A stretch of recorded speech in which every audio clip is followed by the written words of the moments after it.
getting filled in little by little. There's still a long way to go. It's a big world out there. Yeah, that's true. And a lot can happen on the waves. The far seas are unexplored territory for a reason. I'd imagine so. The seasons and the weather can change the sea completely. Oh. Do I sense a budding interest in the sea? Think you're feeling less apathetic about it now? I wouldn't say that. I was just reminded of something someone once said to me.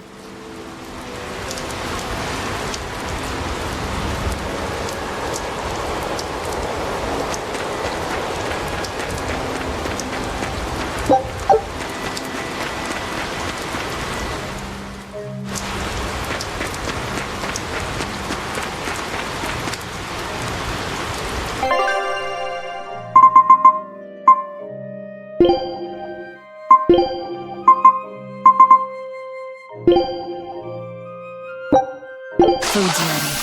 It's nothing special. It looks like a dead end up ahead. Laphicet, do you feel anything here? No, not right now.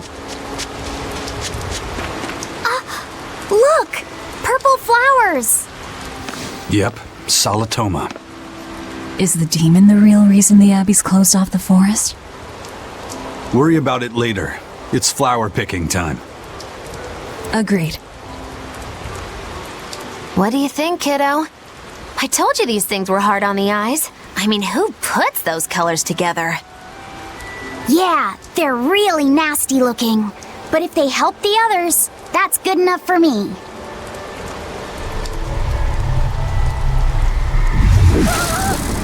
Laphicet! This must be the demon we were warned about. Are you all right? I'm okay. So much for this demon being hard to find. Is this the Reaper's curse yet again? We're just getting started.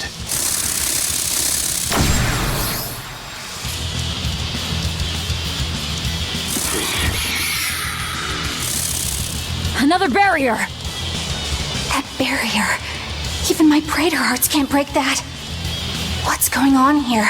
Why go to such lengths to keep this demon alive? Either way, I don't think we're hauling home any flowers unless we beat up Mr. Bugglesworth here. Right! Everyone, let's do this!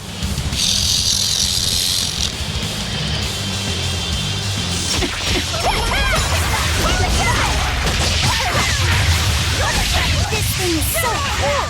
I want to be a bug. So fast! No mercy! Wounds that won't shoot! Really tough! Really tough! Slow down! Here! Bring it down!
Insect collecting is a sweatier hobby than I thought.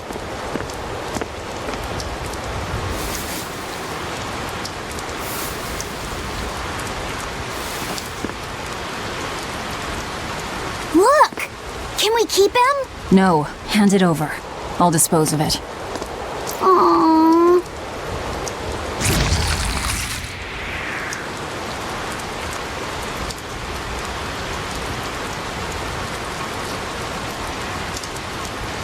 The Abbey had some reason for protecting it.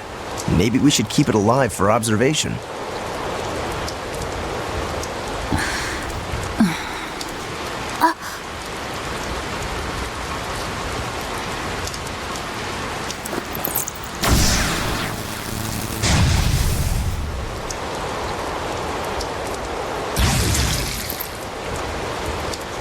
You want it, you feed it. I will! I'll take care of him. Anyway, now that we've got these flowers, Eleanor and my crew ought to be out of danger. Hey! Forgetting somebody? It looks like we've closed the door on this little episode. That insect demon was a bit of a surprise, but I still think this curse business is overblown. I can count on one hand how many have survived more than 3 years at my side. If you're not careful, you might wind up as corpse number 50. 50? That's how many comrades I've lost. Oh, I'm sorry. Just saying, don't let your guard down. Right. Now that we've got what we need, we should get back to the ship.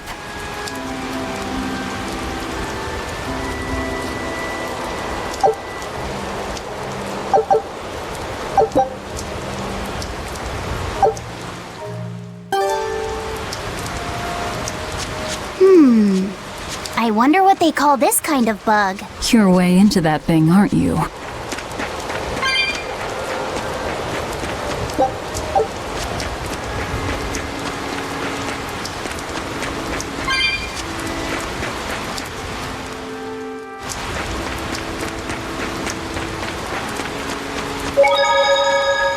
Laffy said, "Can I ask you a bit of an awkward question? What kind of demon would you say Velvet is?" Well... Oh, don't worry. I'm not trying to find a vulnerability or anything. I'm only asking out of curiosity. It's not that I doubt you, Eleanor. I just don't know much about her myself. You fought against her, haven't you? She consumes her enemies with her left hand and claims their power. She's a demon like absolutely no other. Plunk just about any demon down in front of her, and I bet she could devour it in a single gulp. Yeah, I'd say that's pretty much true. Sometimes demons that she doesn't entirely devour turn human again, but What? You've seen demons turn back into humans? is it that big of a deal? Of course it is! Everyone knows that once you catch Demon Blight, that's it. There's no turning back. Although, I did see it happen with the High Priest Gideon. I wonder if there's some kind of connection. Not that it matters if he turned back, demon or not, he's dead either way. Whatever it is, it's of no concern to a pirate. If I were you, I wouldn't worry about what's normal. If things were normal, we wouldn't have found each other. You have a point. Sorry I couldn't help, Eleanor. No, you didn't do anything wrong. But I need to keep digging until I find out more about the kind of demon Velvet is.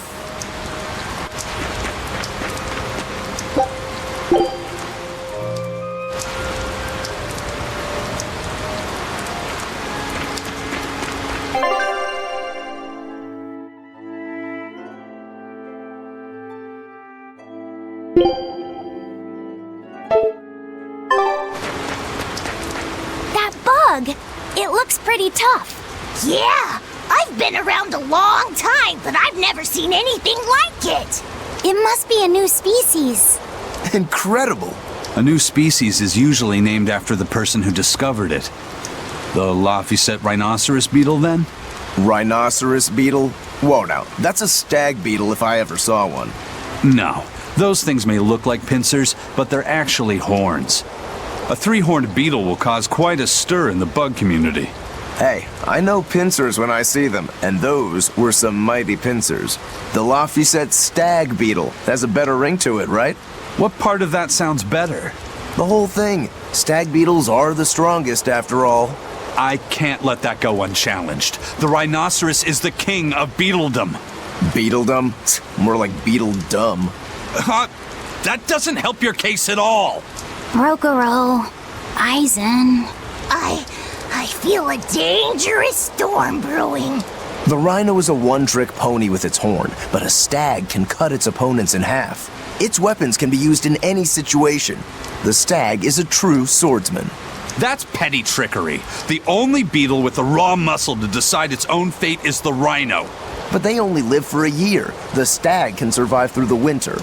They live hard and die young. Is the beauty of such a life lost on you? Why is it that boys get so excited when they talk about bugs? Rhinoceros, stag, or butterfly. It's all no matter to me. They all look like cockroaches. They're totally different. So, what will you name it? I think Rhinostagros for now.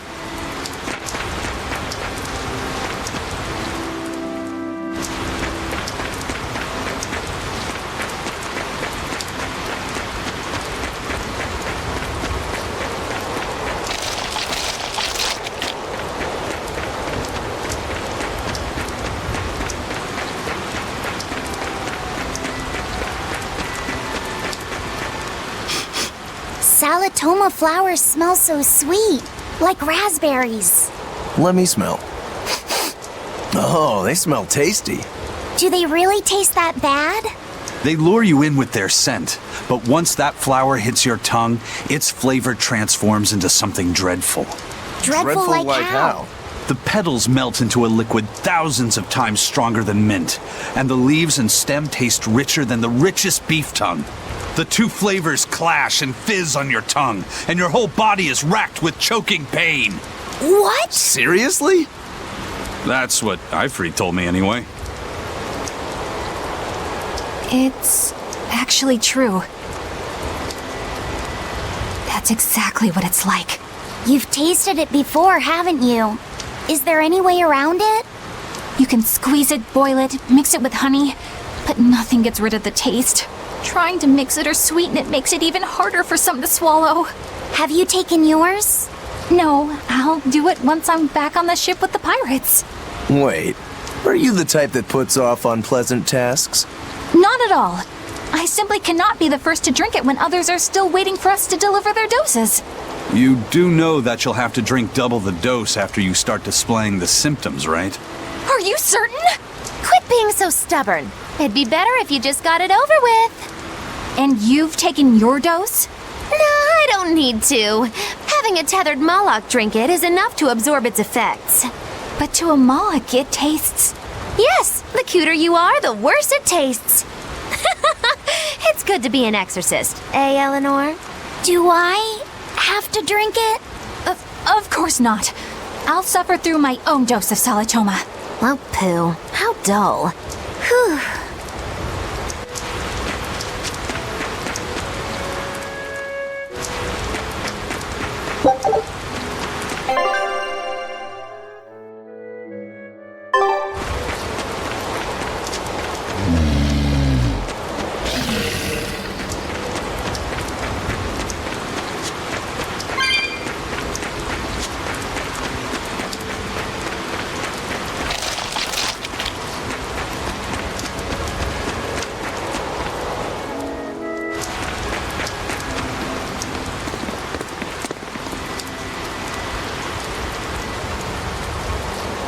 You think there's any chance that wanted Moloch would launch an attack here? His target's probably Loringen, but stay sharp just in case. He might try to break open the bug cage as a diversion. Wanted Moloch? Loringen? First that demon Rex Helavis, and then Eleanor betrays us? We're never gonna catch a break. Quit whining. Cleaning up messes is our job.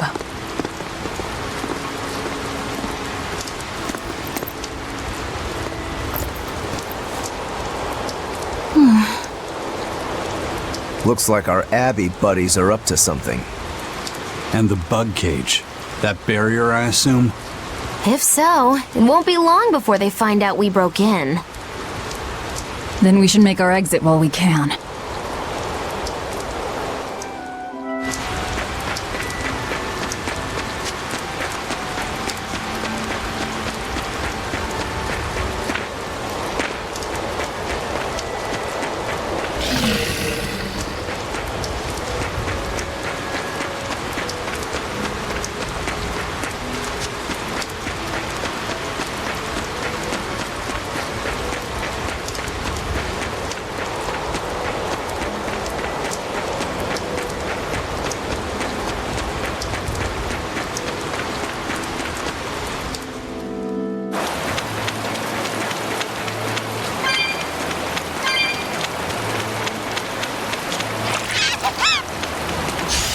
I'm extra good at beating them up.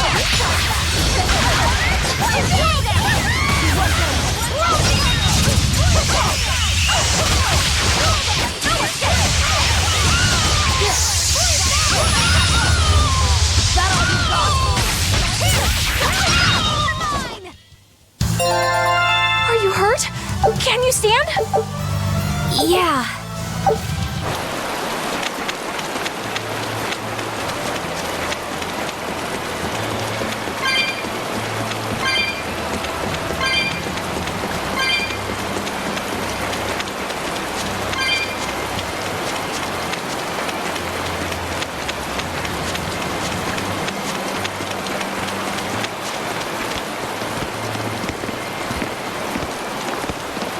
Hey, how goes it? Zavid! Easy there, bro. I don't got time to spar today. Got a date lined up. That artifact you've got belongs to Ifried. Why do you have it? Just picked it up off the ground somewhere. Don't screw with me, tough guy. I have ways of making you talk. I wonder how much pain gets you to open up. You're the one about to be tested. It's not up to you how this goes. If I want to talk, we'll talk. And if I want to fight, we'll fight.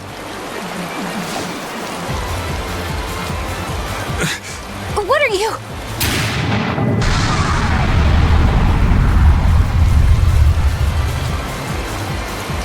I'd play more, but I don't want to keep old Pointybeard waiting. We'll chat some more later, with our fists. Wait! Aizen! We need to get the flowers to everyone on the ship! You can handle it! But you're... Let's head back, Laffy said. All right.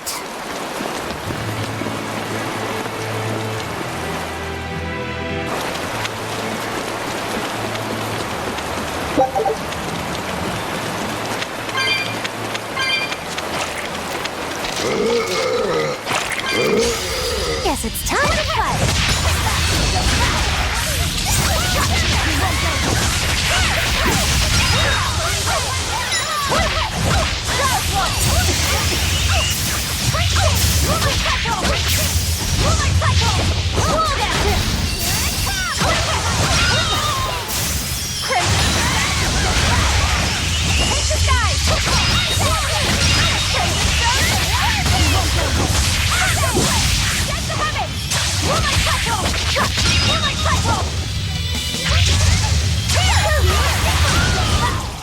This fight is over.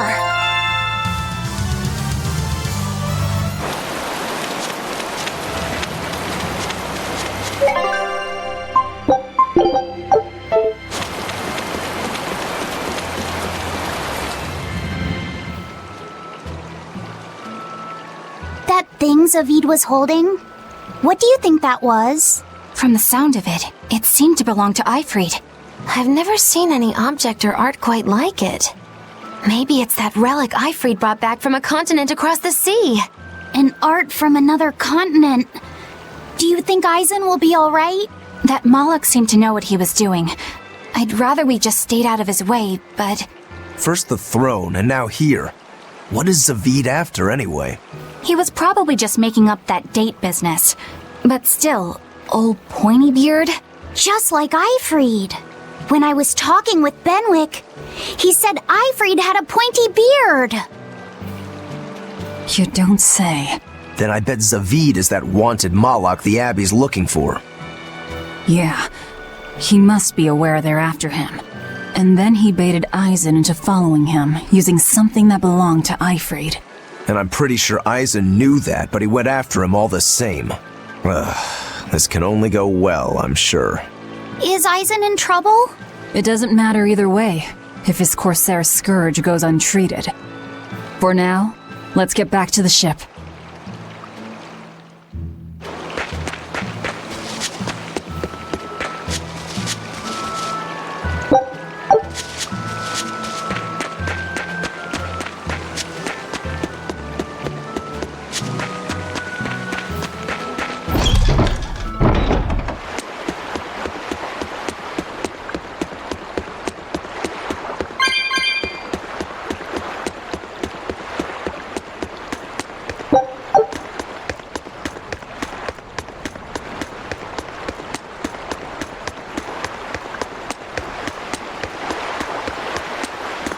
We've brought back your solitomas. Drink up. You've saved us! But where's the first mate? We bumped into some wannabe tough guy Malak and he just took off after him. What? That must have been Zavid! Why didn't you guys follow him? And leave you all with the Corsair Scourge? Yes! Eisen's the one in danger here. Is it because the Abbey is after Zavid? So you even knew about it? I heard the details from a merchant who deals with the Abbey. Some big-shot exorcist named Melchior has set up a trap for Zavid and Loringen. If Eisen gets caught up in that, he might not make it out alive. So now there's Melchior to worry about. Why is Lord Melchior assuming direct command to capture Zavid? Wait, that's not important. What matters is I can turn Lavi's head over to him and finally return to the Abbey. Melchior's a legate. A powerful enemy, trap or no. You guys are useless! Well, fine. If you're not going to go help him, we will. What makes you think you're capable of being any help? Would you let an ally get slaughtered just because you were scared? What? We want to save him. Maybe we'll lose. It still won't stop us. We are the ones who decide our fates. Only us. That's just the creed of Eifried's pirates. You're a real hothead, you know that? Nobody said anything about not helping Eisen. Huh? You all stay here, take your medicine like good little boys, and be ready to welcome back your first mate and captain. The captain? Why else would Eisen knowingly barge into a trap, if not to save Eifried? Of course! Leave the ship and crew to me.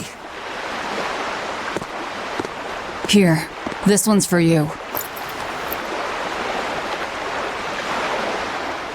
Those pirates haven't a lick of sense in them. They don't let reason dictate who they protect. If you say so, Demon.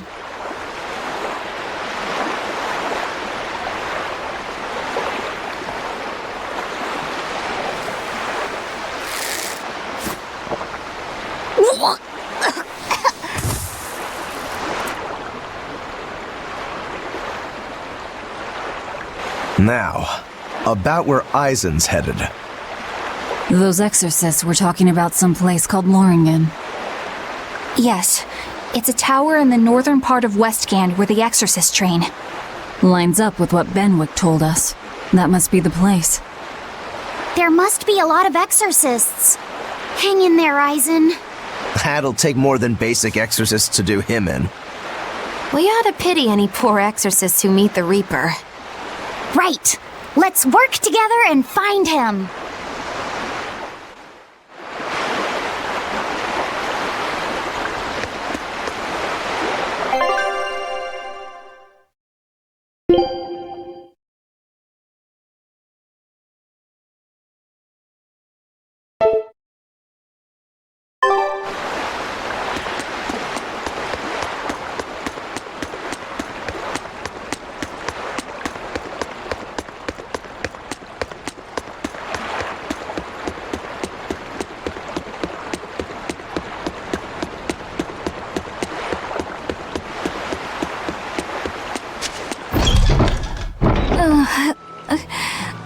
Solatoma is as awful as I remember.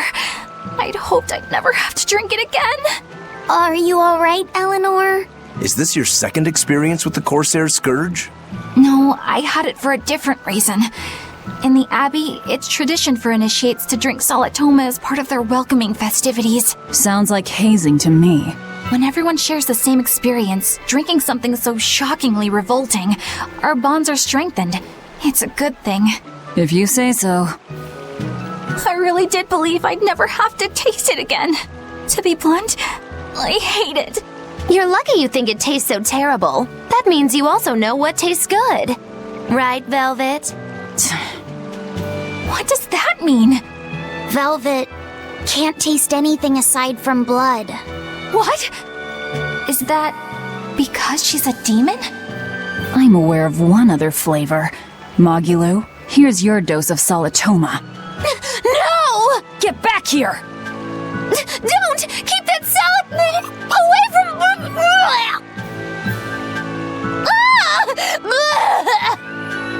I see. The sweet taste of another suffering. Why does it seem like everyone around me is completely mad?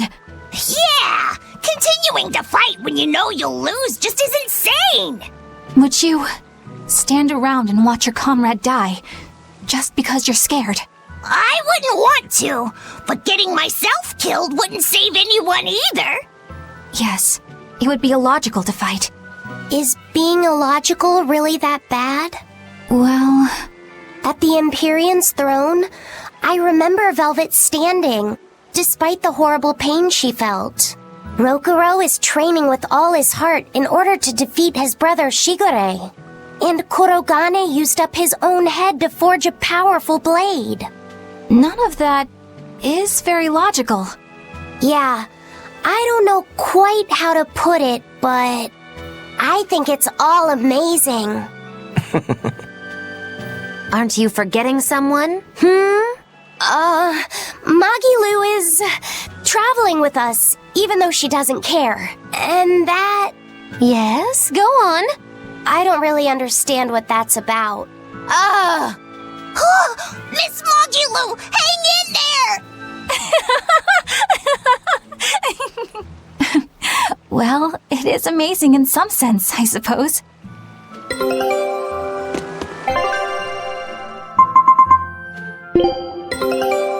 This recipe looks real tasty.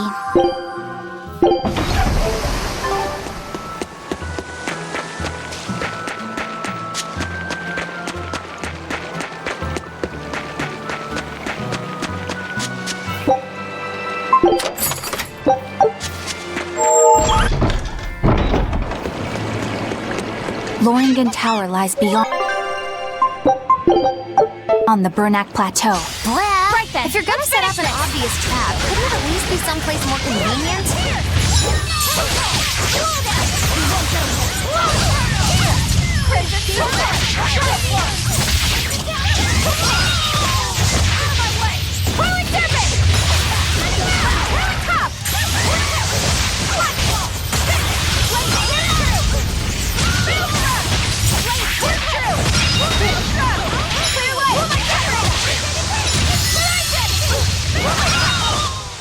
We're finished here. Let's go.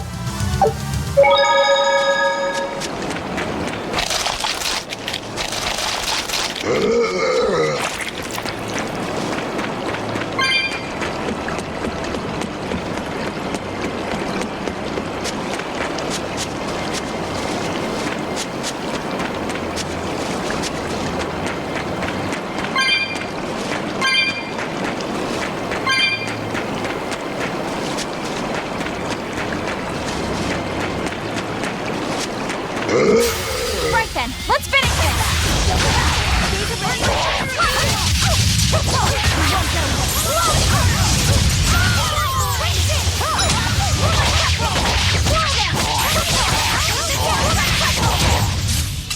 Well, that about does it.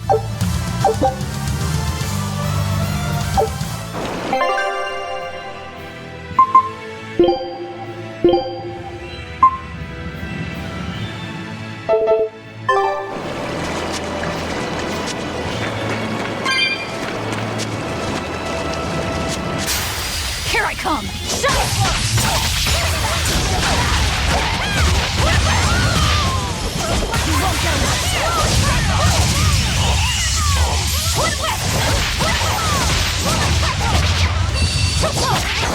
There! My fiery mirrors!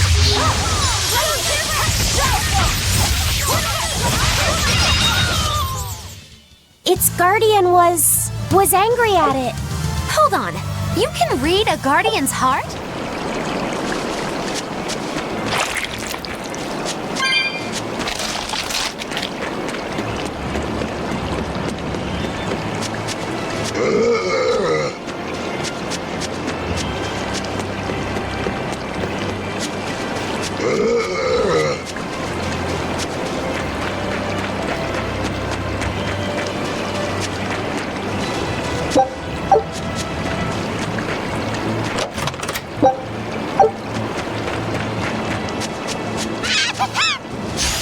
Guess it's time to fight.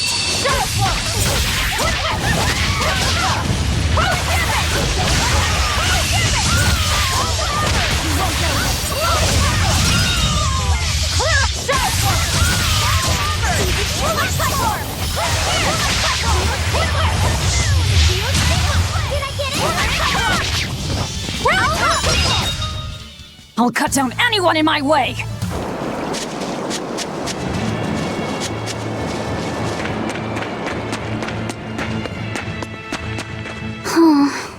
What's wrong, Laphicet?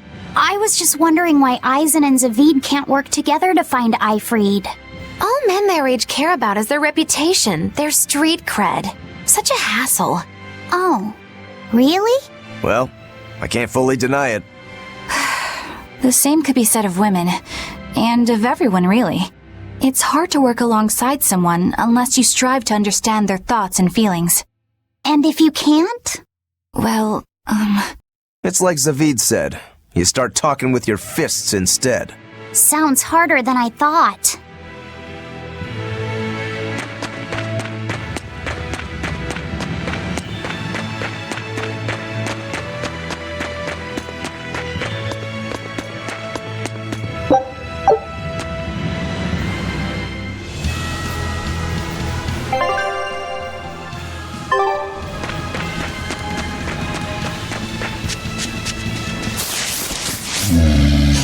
Guess it's time to fight.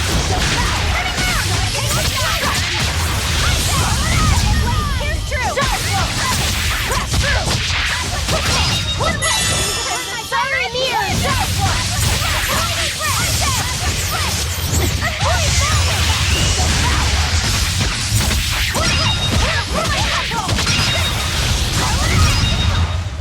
You won't get any pity or compassion from me.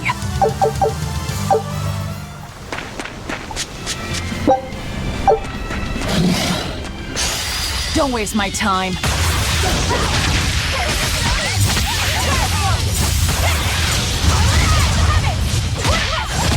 I did it! Shadow Flow! Platform! That's coming! Twin Whip! Wolf Spear's release! You wronged me! Here's your justice! Fight in order! Shadow Flow! Crimson Starter!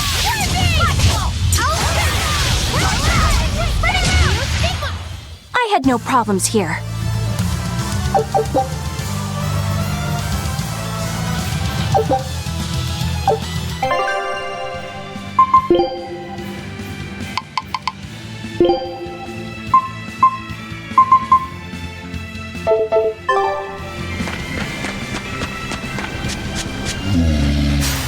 I won't run away!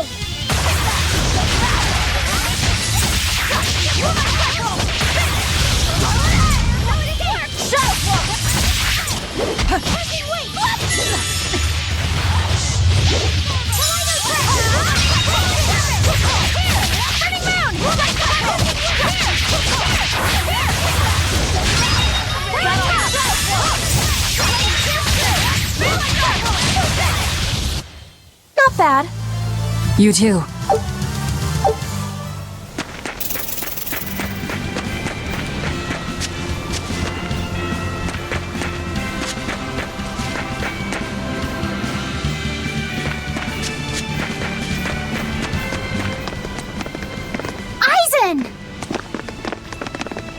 Did you get the medicine to the ship's crew?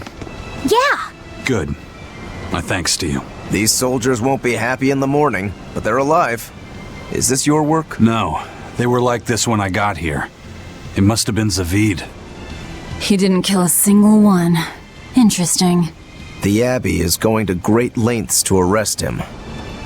Even so, he clearly knows he's walking into a trap. What I don't get is why he roped me into all of this. If he didn't want my help, then what need did he have to play the Eifried card on me?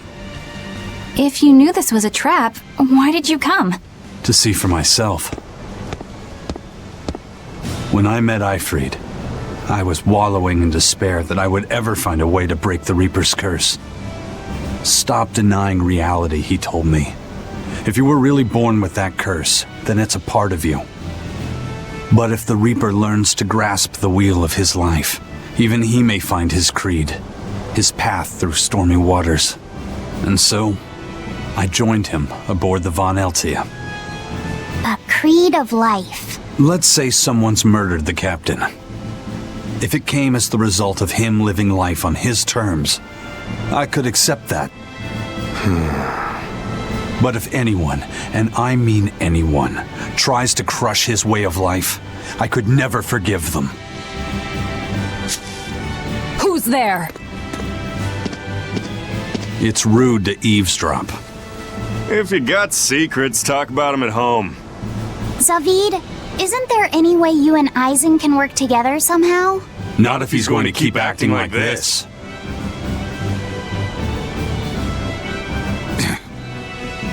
Well, that's how it is. What was the point of all that posturing? He could have just stayed hidden. Weirdo. Can't disagree there. Loringen Tower's a training ground for exorcists, right? Yes, it's a great edifice built on ancient ruins. Laphicet, did you ever go there when you were tethered to Teresa? I don't really remember the beginning of my service to Teresa. I see. What sort of training do they do there? Exorcists are tested and assigned Malachim equivalent to their aptitude with mana. It's also where they practice Malach arts and study our laws. So the lower ranks use it as a sparring ground in order to train up to the higher ranks? No, an exorcist's affinity to mana is not something that strengthens through training.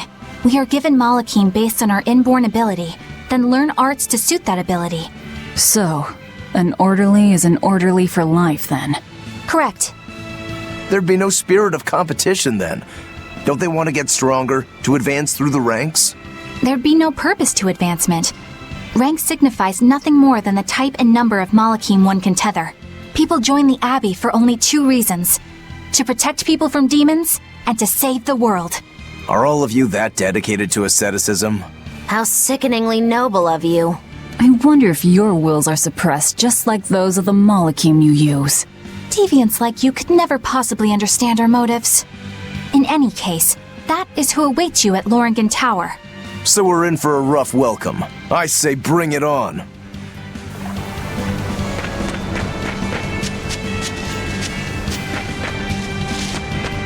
I can't wrap my head around Zavid.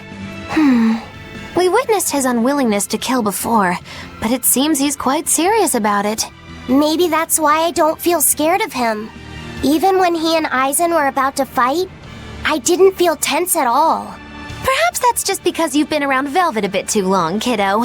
Next to her, few people are frightening. Do you think so? Don't ask me. He doesn't come across as vicious. I think that's why you're not scared. Because he's just a brawler? Maybe he's just naive. Okay, so he's just a naive brawler. He's still involved with Eifried's disappearance, and he's also taking on the Abbey. I just don't get him. Me neither. Uh-huh. I agree, but I don't understand any of you either.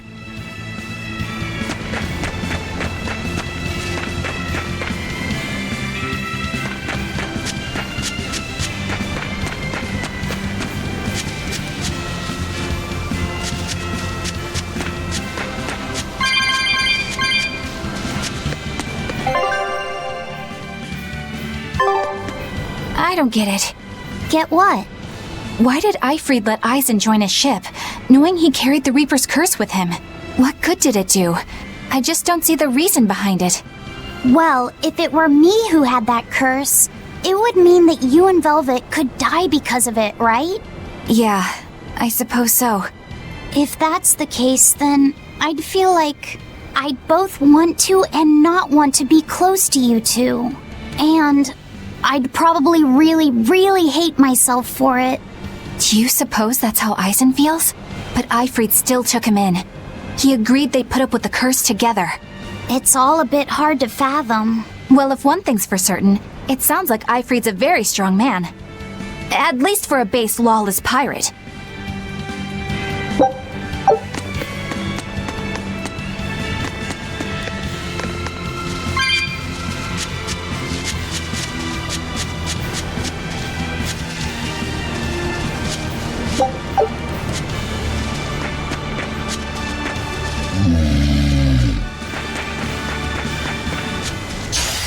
Let's get started!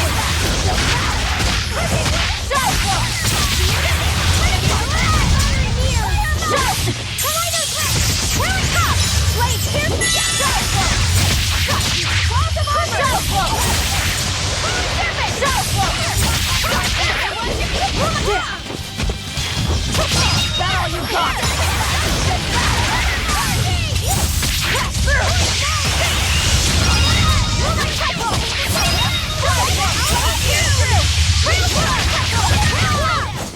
We're finished here. Let's go. Eisen, can I ask you about that thing Zavid had? It belonged to Eifried, didn't it? I've read much of the Abbey's archives on weaponry, but I've never seen anything like it. He found it when we crossed to the far continent. It's a relic from a long-vanished civilization. He's like me and can't resist a good treasure. But of everything we've found, that one was his most prized. What is it? I can't say. It seemed like a weapon, but Eifried wouldn't let anyone touch it. He went off and tested it on his own, then came back all grinning, saying he had an ace up his sleeve the next time we got into a fight. Then it's definitely some sort of ancient combat device? But why is Zavid looking for Eifried? To apologize for stealing it? He doesn't seem like that much of a gentleman. Did he really steal it? What do you mean? It's just my feeling, but Zavid doesn't seem like the type of Malak to steal something so precious. He said he just picked it up. Perhaps he's trying to return it. Perhaps.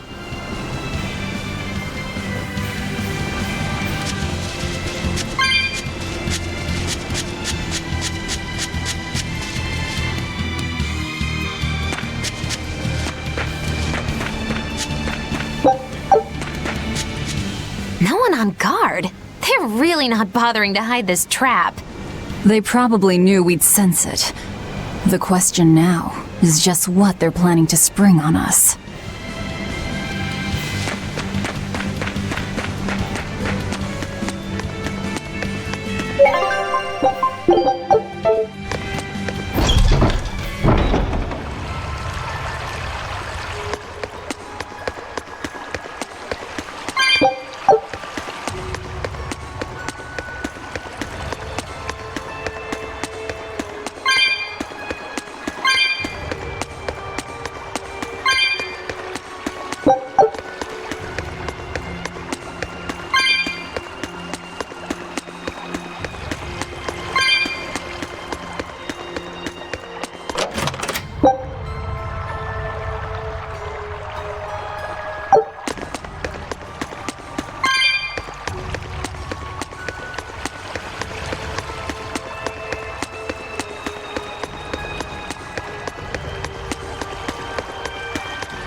Eisen, when and how did Eifried disappear exactly?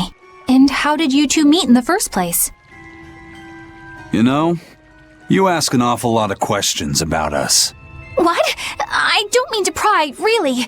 Perhaps it's a habit I picked up from my work. Drat. It seems I've been digging too hard. No matter. Ifrid vanished about a year ago. He agreed to fight a duel against someone, and secretly left to meet his opponent. Once we figured out what was happening, we rushed to the scene. But all we found was the aftermath of a fight, and a pendulum. Was Zavid his opponent? Given his choice of weapon and his ability to fight, I'd say it's likely. What I don't get is why Ifrid would end up captured and imprisoned by the Abbey after a fight with a stray Moloch. The Abbey had him prisoner? On their island. Until an exorcist named Melchior took him away, that is. What? Lord Melchior did? The Abbey would have captured Ifrid about a year ago. Surely it must have caused quite a stir. I was simply patrolling. I wasn't involved in any such operations.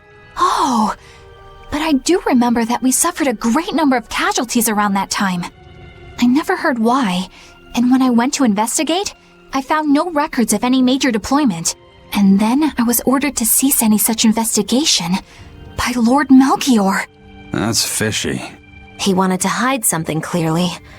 And I think I'm starting to get a picture of what it was. And it involves the Abbey?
Food's ready. It's nothing special.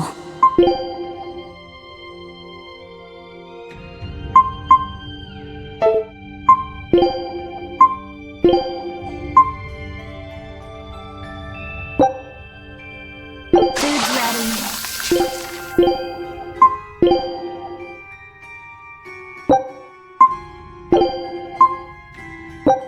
I'm finished. This should be all right. Bon appetit! A meal.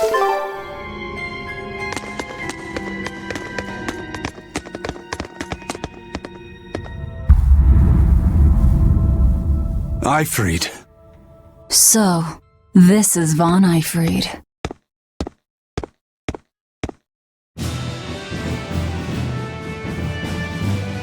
Eisen, it's good to see you again. So you're alive. You could have sent a letter. When have you ever written a letter to another man? True. Aside from my little brother, not even once. Your brother? Ah, yes. You told me that once. Eisen, why? I've got no brother.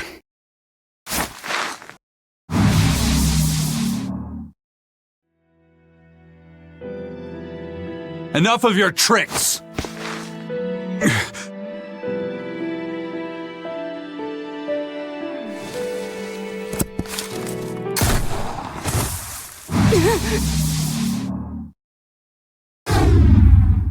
Thanks for luring him out. I owe you one.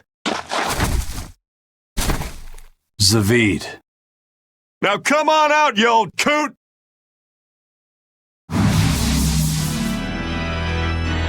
Lord Melchior.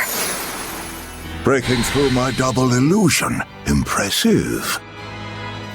I make it a point not to fall for the same tricks twice. I shouldn't have let you get away last time. I won't make that mistake again.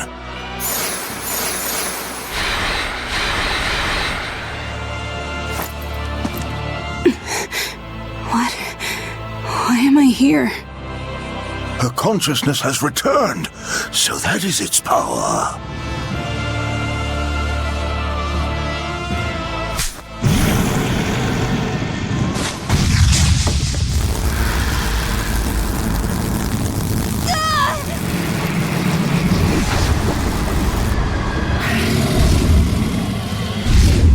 He turned her into a demon. What? This can't be happening.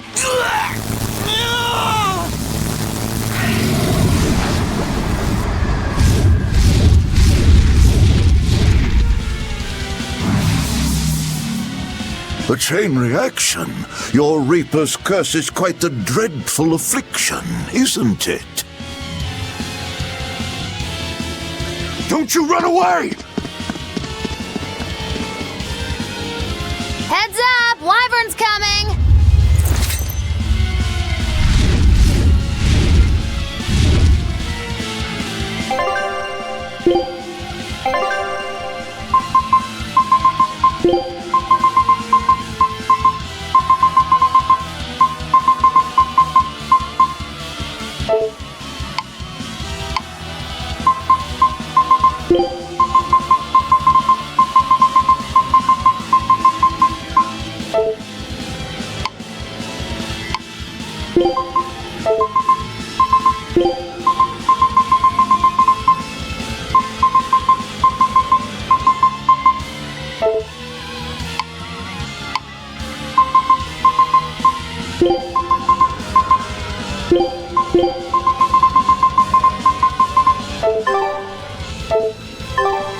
Why would an exorcist create a demon?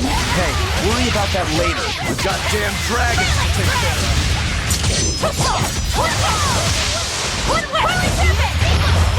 Here! Go this way!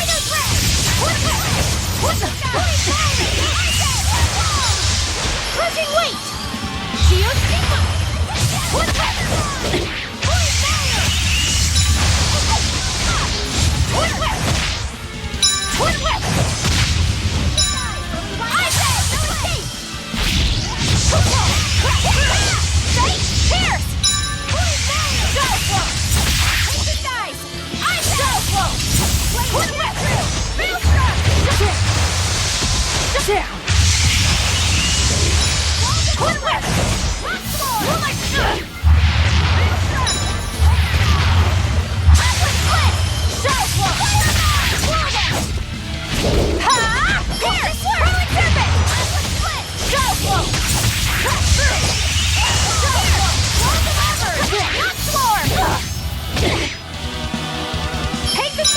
I can heal the wounds, but I cannot! I said!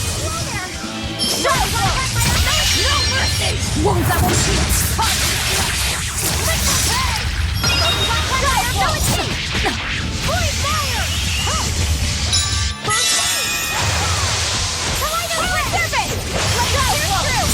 Let's go!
Looks like you got caught in your own trap, old man. Oh, are you sure about that?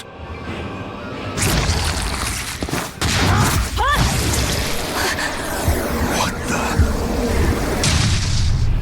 the? I'll take care of the last one.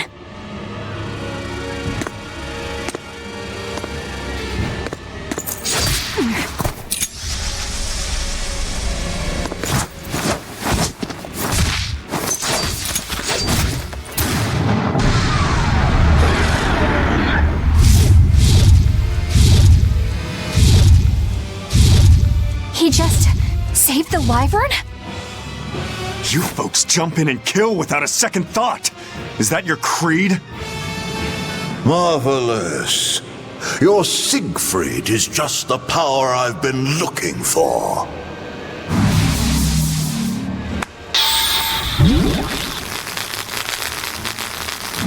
What?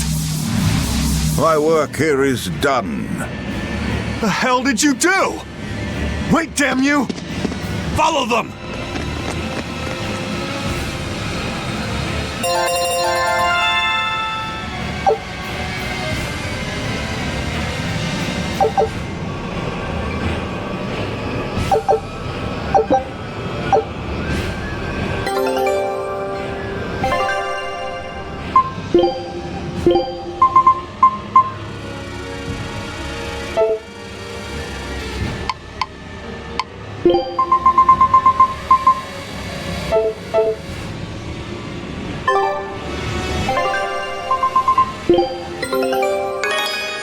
I knew this would be big.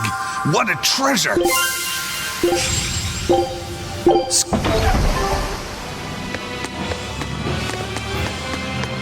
Where the hell did they go? Find them. They can't have gotten far.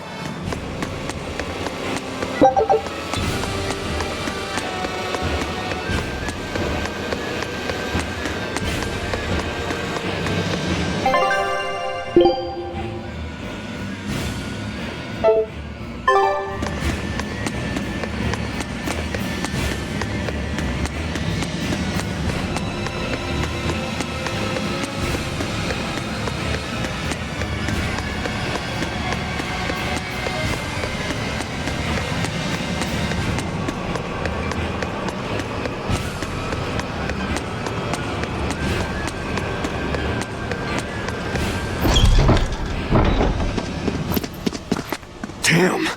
He's sure got some speedy legs for an old fart. I'm glad to see you're okay, Zavid. It's not me that I'm worried about. Melchior was highly interested in your weapon. And yet he didn't steal it. Surely a legate like him could snatch it if he wanted to. Why bother stealing it when you can just copy its hidden formula? Some arts can decipher the workings of other arts in a split second. And guess what Melchior's specialty is? As he left, he said, "My work here is done." The Abbey must have some use for that unknown art. Who knows what? After all, they brought it here from another continent. Then we'll find out what they're after and crush it to dust. Let me ask you just one question. Why do you have Siegfried? I'm counting on you, he said. Back when I served the Exorcists, they sent me on a mission to capture Eifried. Zavid, you were once their slave? Yeah, my mind was under the influence of Inominat's domain. But when Eifried aimed this baby at me, one shot was all it took to open my eyes. The fight we had after that was one for the books. He might have been a human, but that guy was a beast. Put a song in my soul. But then Melchior had to jump in and spirit Eifried away with one of his damned illusions. That old bastard, playing tricks with people's minds. But why'd he grab Eifried and not Siegfried when he had the chance? He probably didn't know at the time that this guy was the real prize he was after. But Eifried knew. Right before he was taken, he distracted Melchior long enough to hand Siegfried over to me. Well, that's all I know. Whether you believe me or not is up to you. Got it. We're done here. Huh? That was easy. Ifrid only says I'm counting on you to people he trusts. Is that so? So, what are you gonna do now? Gotta keep looking for Ifrid. Still gotta give this back and settle our score. I doubt you have much time left to get that done. I'd hazard a guess that until now, Melchior was unaware what Siegfried could really do. In other words, he and the exorcists weren't able to interrogate anything out of their captive. And now that Ifrid's no longer needed, I see no reason for them to keep him alive. You think I don't know that? If you really want to save Ifrid, you probably ought to team up with us. Nope. No can do. Why not? You lot will do anything to achieve your goals. Even kill. Sorry, I'm a fighter, not a killer. I won't steal a single life. That's just my creed. And I've got no intention of changing our pirate creed either. Eisen and Zavid have their own creeds. They both have such strong principles, even though they're so different. Just like humans.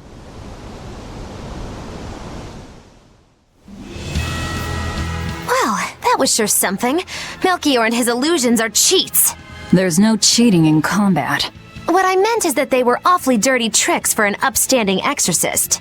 And the illusions seemed so real. Had that gone on any longer, I wouldn't have been able to tell what was real and what was fake. If it can't be distinguished from reality, perhaps one could live a happier life within the illusion. That sort of happiness can rot. You think so? But by using illusions, you can defeat an opponent without causing them any physical harm. Oh, how humane. Wow, the Abbey is so great. Lord Melchior is an exemplary man who has served Lord Artorias since before the Abbey's founding. He's done everything from logistical planning to defense strategy and even political negotiations. He shows the utmost concern, even for his opponents, so... He turned a friendly Moloch into a dragon. That was... Physical wounds can heal. Emotional wounds never fully fade. Yeah, but...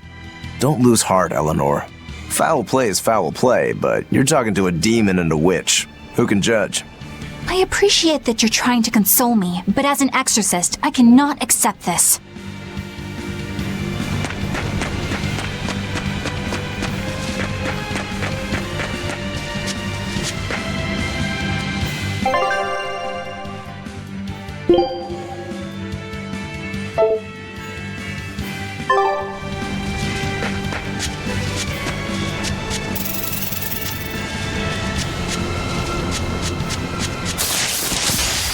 I'm ready for this.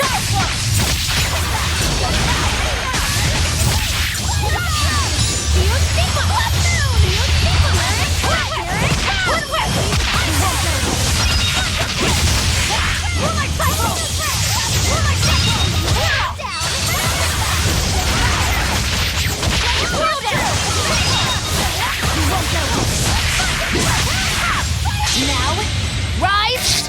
Arise! Ascending! Angel!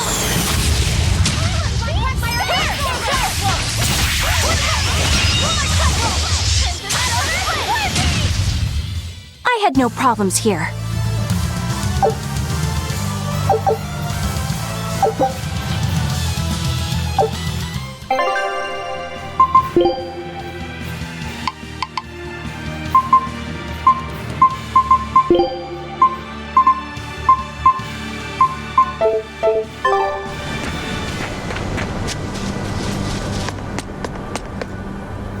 I thought I smelled someone pondering.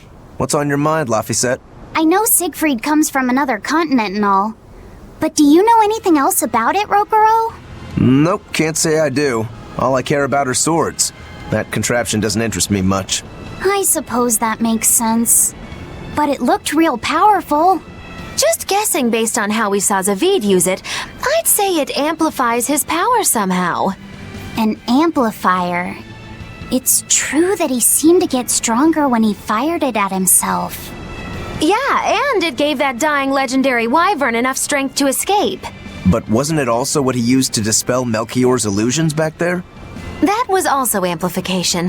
The Malachim are the source of his arts. The relic pushed them past their limits and kablooey. Suffice it to say, it can be used both offensively and defensively. It must be very hard to master. More important is what the Abbey plans to do with it. Not that I really care. Laffy said? May I ask you something? What is it? The girl with the umbrella from Lord Melchior's illusion. What is her connection to Eisen? I don't think he'd answer if I asked him myself. I don't know. I was wondering about her as well. She was pretty, wasn't she? Oh, so you like a girl who's cute, but with a bit of sophistication. Really? I thought his type was more like Shh! What's going on?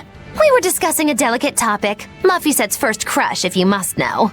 Oh, No, we weren't. We were just talking about the umbrella girl from the illusion. the umbrella girl. That illusion made Eisen hesitate. She must be really important to him. Indeed. It must be a deep, naughty relationship. Come on now. Like a wife he wants to leave but he can never let go. Or a lover from whom he can't move on. No, that's too wild, and she's too young. Yeah, it's not that. What's more likely for a self-serving pirate is a daughter from a woman who only knows him by a fake name, perhaps one whom he cast aside, or who cast him aside! And maybe she was somebody he couldn't marry for some reason. But when she died, he raised her daughter for her. He had been friends with her since they were children, but they only realized their true feelings after they had been married to someone else. Is this their idea of romance? In any case, beware of girls, Laffy said. Right.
Here I come!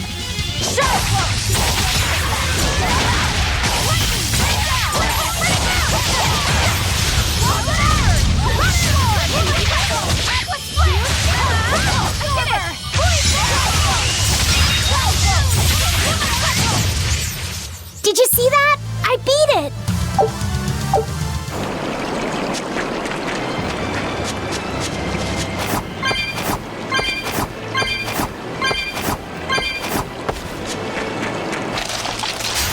Guess it's time to fight!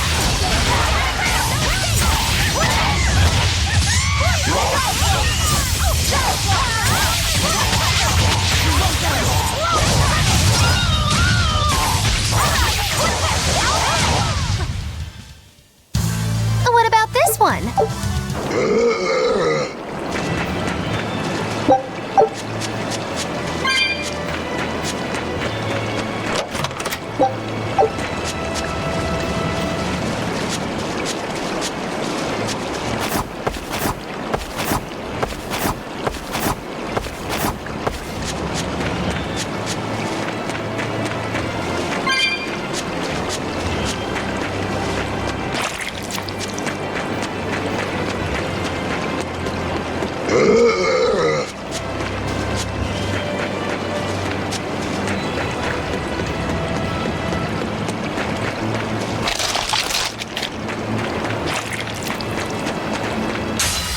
You better be ready.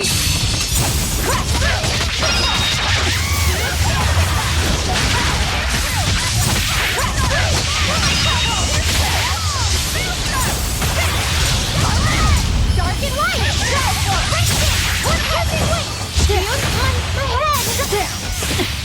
Shut down! Not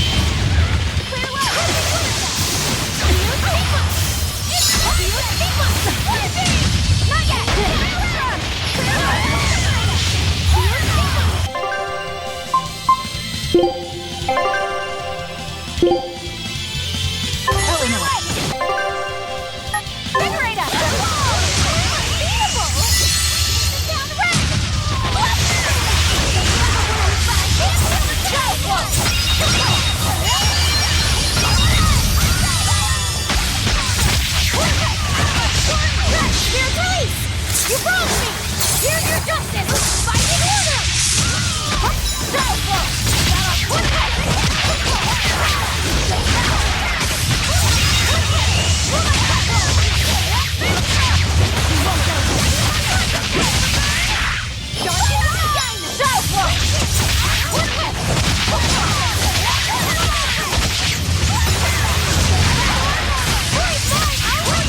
Did I get it? Down red!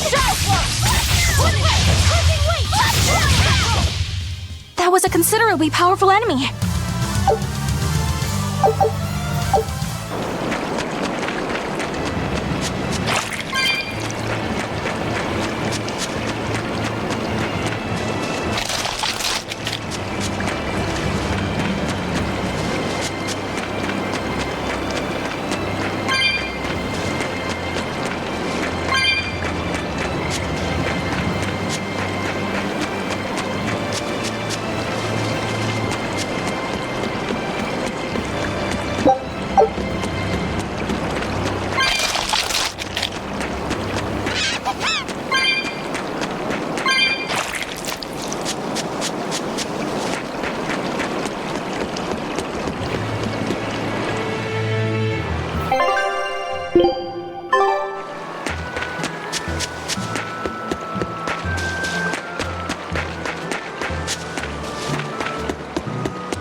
This big storm came and swept me out to a Class 4 island, and let me tell you, it's as bad as the rumors make it sound. I wanted to just wait it out in a shipyard somewhere, but then the water turned all gooey. Then I had these jellyfish things coming onto the deck, and before I knew it, slugs were swimming around in the damn ocean. Wouldn't the salt in seawater mess up a slug? Yeah, that's what I thought too, but these weren't no sea slugs neither. It was scary, I'll tell you that much. You want my advice? Stay the hell away from that island altogether. But if you do go, watch out for that gooey stuff. What did that pirate mean by Class 4? I've never heard of that. It's a classification the Abbey uses to help inform their strategy, an estimation of how well they've been able to manage the demon outbreak in an area. Administrative Zone Classes 1 through 3 have been assigned a suitable contingent of exorcists to guarantee the population's safety. So, Class 4 administrative zones are ones that are still unsafe? In a perfect world, the entire kingdom would be protected, but there's just not enough manpower to go around. The Abbey doesn't send exorcists to remote areas and far-off islands. Instead, they avoid casualties by making those areas off-limits. But that pirate mentioned he'd come close to an island. Are those policies actually enforced? They send out an official notice to stay away, and that's all. It's not like they could blockade every tiny remote island out there. So you're free to dive into the deep end if you want, but no one will come to your rescue. Hope you know how to swim. If they could keep the demons in check, they wouldn't have to tell people to stay clear. Frankly, I think the Abbey just doesn't want to go near places like that. In other words, these are dangerous places that the Abbey has washed their hands of. Makes you wonder how much they can administrate these places when they're not willing to get their hands dirty. Are there many Class 4 administrative zones? I've heard of 10 such regions in my time working as an inspector for the Abbey, but I'm afraid I couldn't tell you their exact locations or their current status. If the Abbey abandoned this island, it's probably safe to assume that it's getting to be pretty dangerous. If we go there, we're gonna want to be prepared.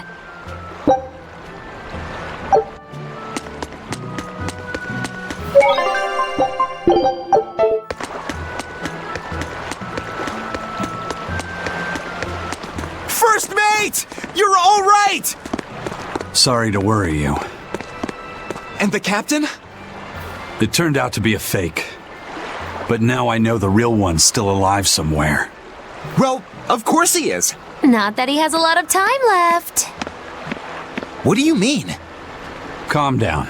I'll explain later. Eisen! You stay calm too, okay? And you've all taken your Salatoma? Yes, sir. And nobody died? All still kicking. Compared to your curse, sir, the sickness was tiny potatoes. All right. Then let's get ready to sail out. Already done, sir. We're ready whenever. The Pirate's Creed, huh? There's worse out there.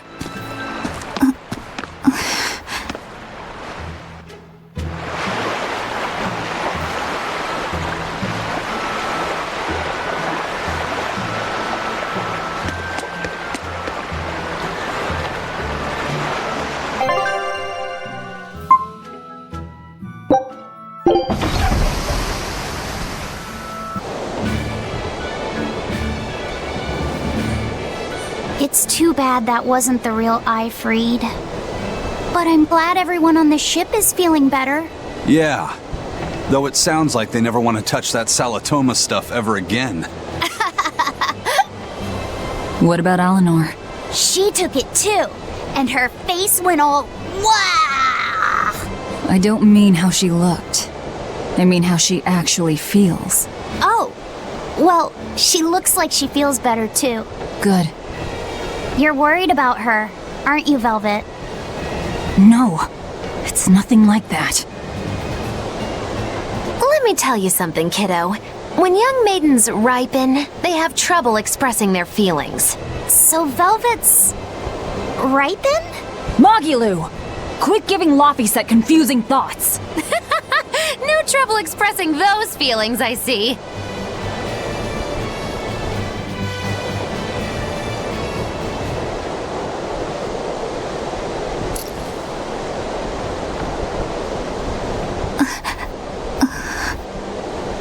The Abbey is supposed to exist to bring peace and order to the world. Everything the Abbey does, everything Lord Melchior and Shepherd Artorius do, it ought to be rooted in that mission. And yet, something just doesn't feel right here. You are dismissed. That knowledge is not for you. Something wrong? Whoa! Easy there. Just asking. Sorry. I was just deep in thought. Is there something you need from me? Nah. Just heard a bunch of sighs and wondered if you were feeling sick or anything. No, I drank my Salatoma juice. Ah. Tasted like crap, didn't it?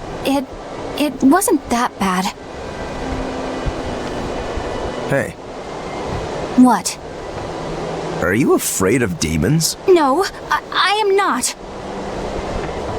It's more like I despise them. 10 years ago, a group of them attacked my village. They destroyed everything. And everyone. Including your family? Yes. The only family I had at that point was my mother. And in all the chaos, she... All I have left of her is this hand mirror she gave me. I didn't want anyone else to have to feel the way I did. And so I became an exorcist in order to destroy demons. So you can keep your pity. Gotcha. I will then.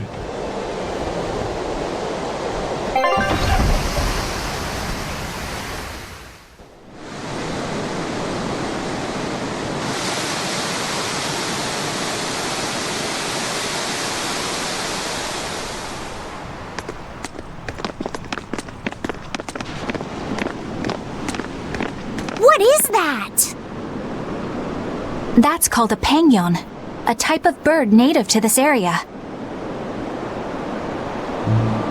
Pangyon. Their meat is succulent and tender, and makes a lovely stew. Wow, what's it taste like? You'd eat that poor thing? Savage. You're one to talk, demon. It was one of my mother's specialties. All right, enough of the chit-chat. Magilu, what's this grimoire friend of yours like? Well, how do I put it? Oh. You know, like that. Like what? Well, to put it in a way those of meager imagination can understand, Grimm's got a sort of listless, aristocratic air about her. A noble woman in her twilight, you could say. Huh. So you mean like a woman, but different from Velvet and Eleanor. You're not wrong there.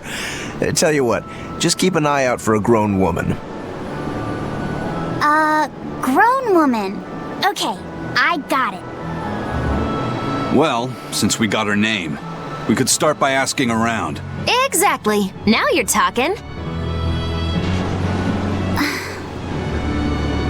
What's up, kiddo? Magilu, you're a grown woman yourself.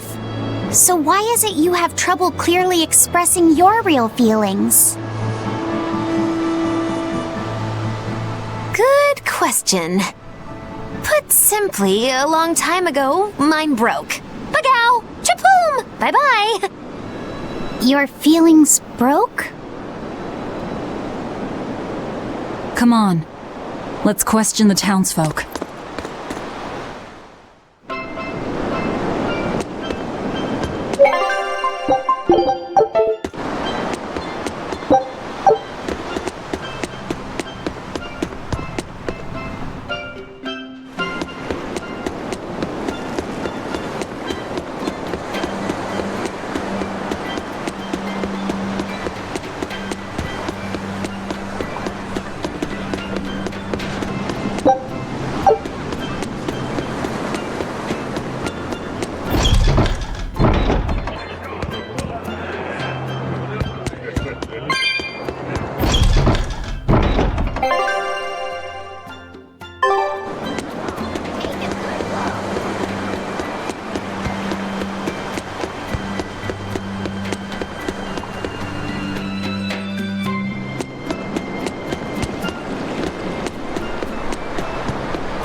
Still no leads on that grimoire lady. Magilu, when did you get that letter from her you mentioned? Hard to say. It must have been last year? A decade ago? Take this seriously, or I'll feed you to the sharks. Oh, what? I think I'd at least rate a kraken. Keep this up and I swear I'll eat... It's them! The final preparations are complete. Once you've assumed your new post, everyone will act on your command. Thank you, sister. But to be honest, I worry that these shoes I'm filling might just be a bit too big for me. You need not worry. You possess a special strength and quality that others lack. Shepherd Artorius has high hopes for your deployment to Palamedes. Fear not. Just be yourself and you'll do fine. Believe you're a leader, and you will be. Yes, I'll try to make you proud, sister. They're sending him to Palamedes? Is that the name of a facility on this island? I had better get going. Safe travels.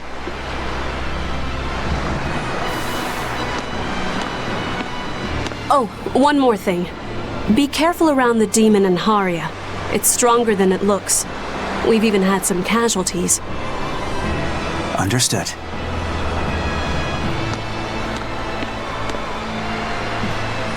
Also, if you must drink the water, remember to boil it. Sister, I know, I worry too much. But I just can't help myself.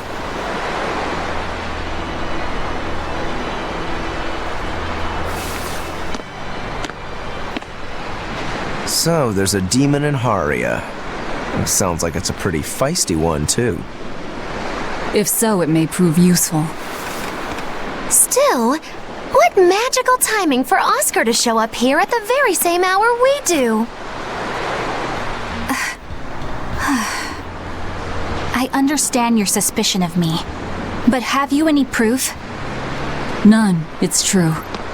But as an exorcist, you're certainly sympathetic to the Abbey's cause. And soon you may wish we were sympathetic.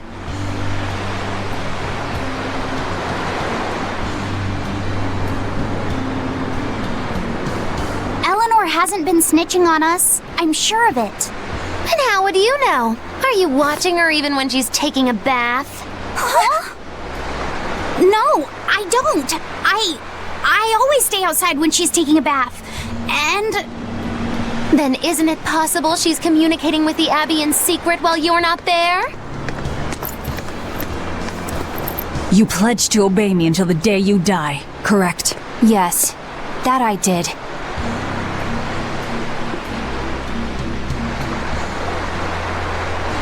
Remember, when you two trade blows, only the Abbey wins. One less demon, and one less traitor for them to worry about. While we're standing around here arguing, that demon could be attacking Grimoire. It's true. Let's find some more people to question around town.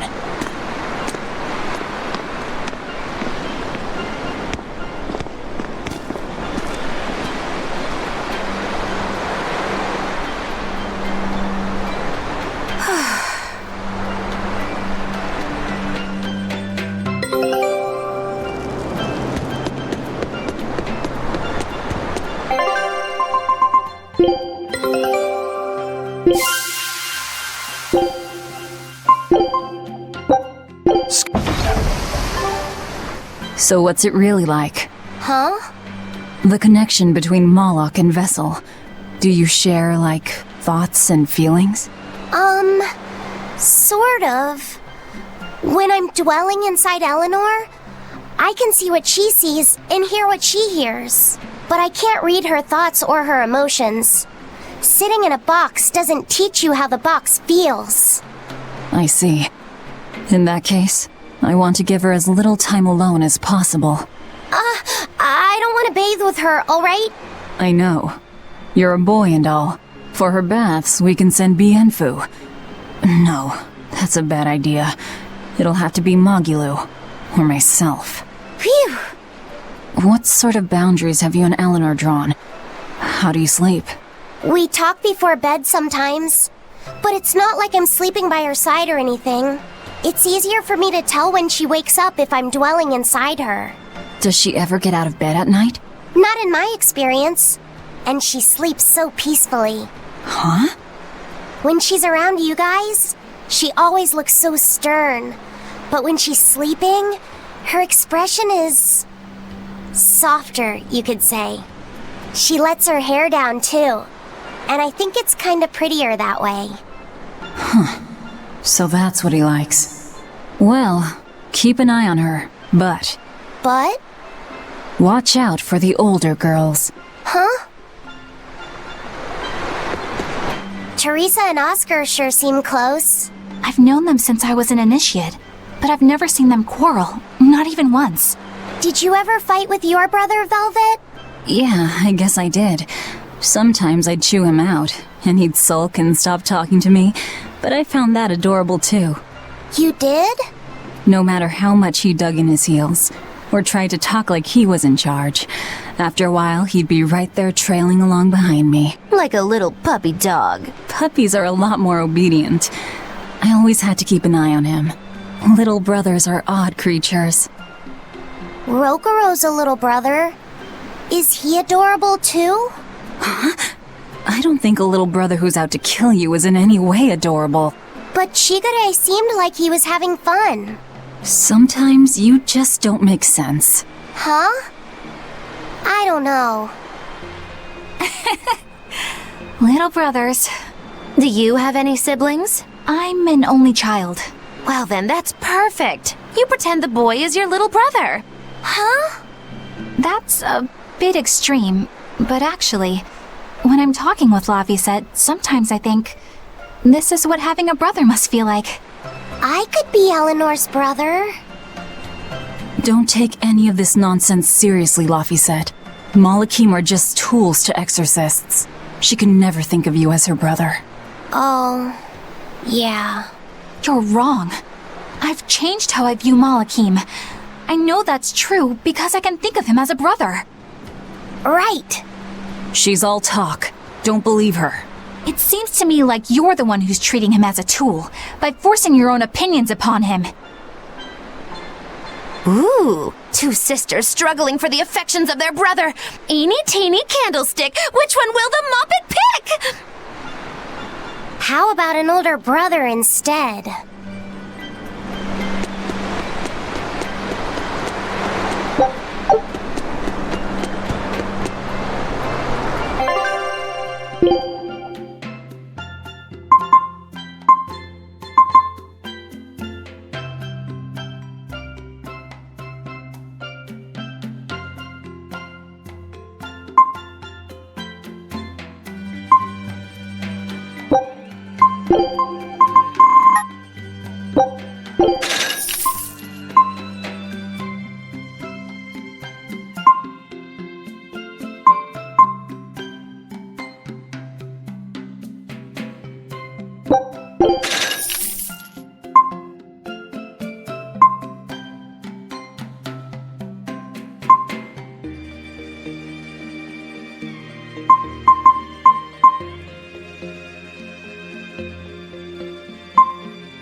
Hey, this doll? It looks like Bienfu. Ah, a keen eye you have, young man. That is a doll of the Empyrean Aminoch. That's Empyrean Aminoch? Yep, no doubt about it. I've seen her with my own eyes. Real dignified, but not without a bit of a temper. You saw her? Why was she angry? Well, the Abbeys banned any profession of the Aminochian faith in Southgand, despite her popularity. Gotta assume that's what got her all bent out of shape. I tried talking to her, but no matter what I said, she was just like, oh. Wait, that sounds like... And that low-energy goddess you saw? The doll you've got here looks like her? Yeah, more or less. Ha! Fortune smiles upon thee, weary adventurers. That listless goddess is none other than Grim. Grimoire isn't human? When did I ever say she was? So, shopkeep, where'd you see her? I think it was down by McClear Beach. Pensively watching the tide come in? That's her, all right. Quickly, to the beach! Why didn't you mention Grimoire's a Moloch before now? You can't be too careful with that information. Spies listening everywhere!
Beautiful waters.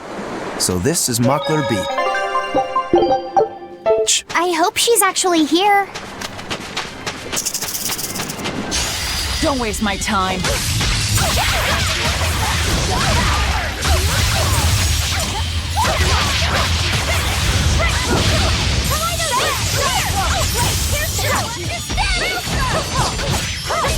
Shake the hook! She uses it!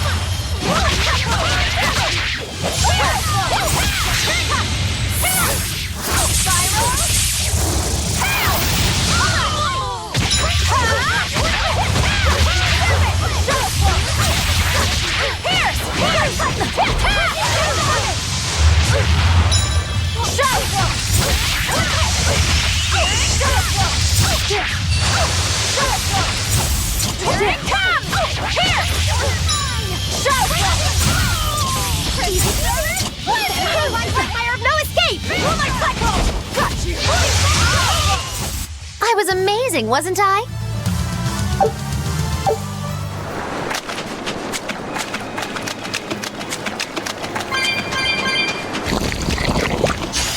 Everyone ready to play?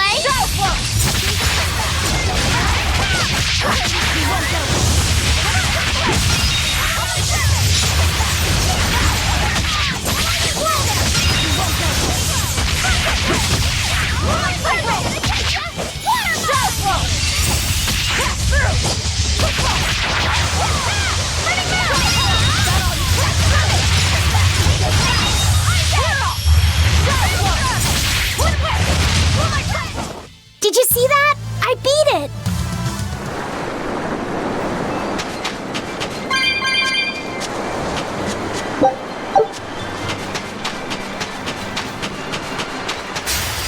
Right then, let's finish it!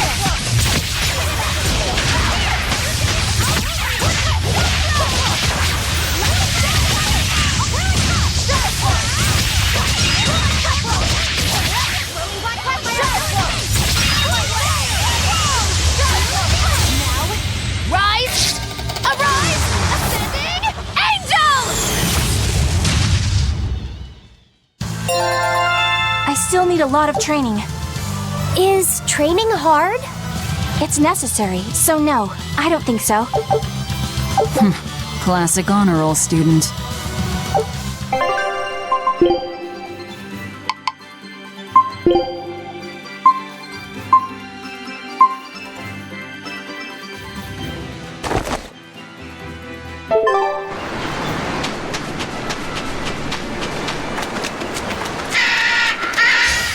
Everyone ready to play?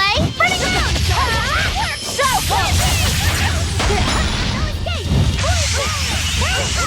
Crimson Servant! Running down! Cooling Serpent!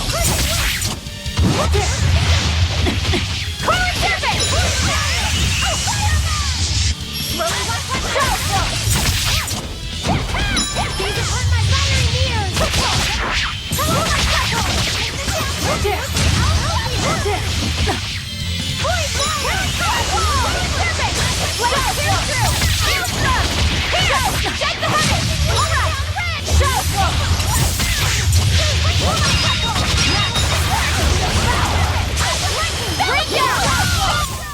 It looks like no one is injured.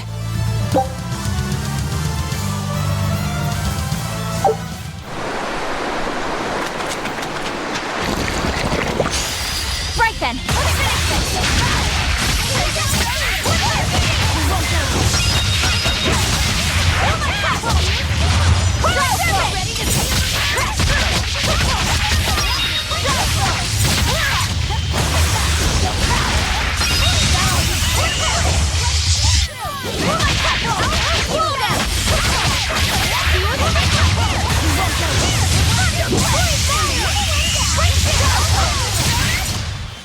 You won't get any pity or compassion from me.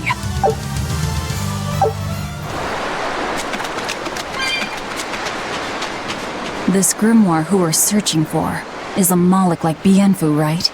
To be honest, I don't see how someone so different can be a Moloch just the same as Laphicet or Eisen. I understand your doubts. It's quite the tangly mess.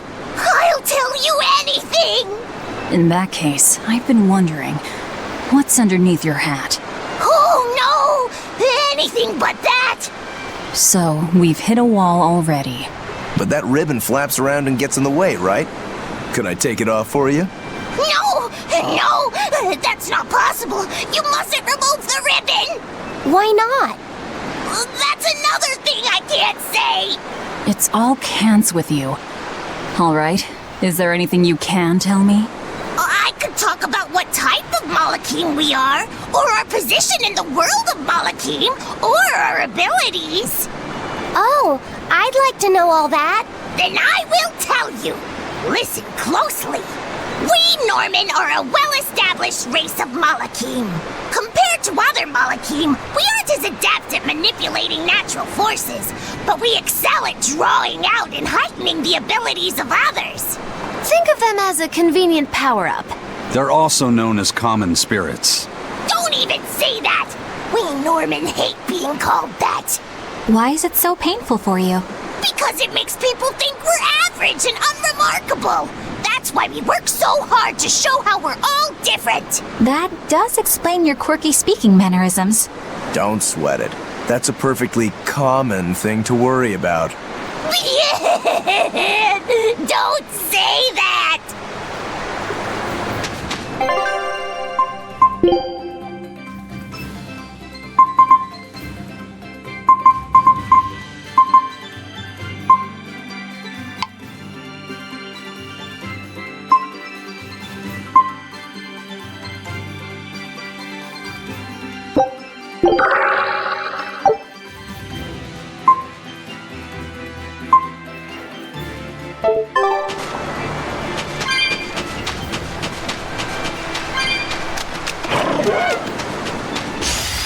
I challenge you!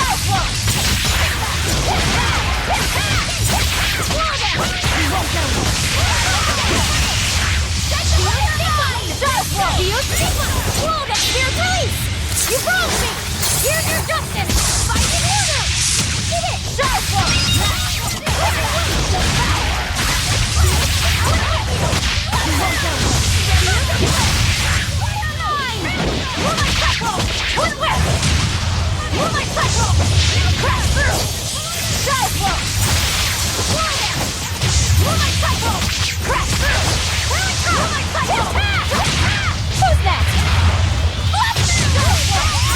Who's next? Here it comes! Come on, put up some fight, okay?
Guess it's time to fight!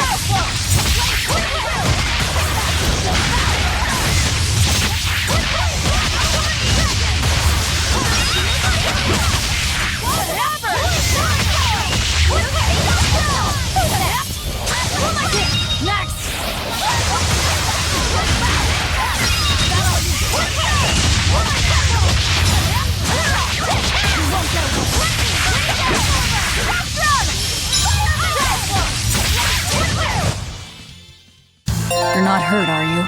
No, I'm fine.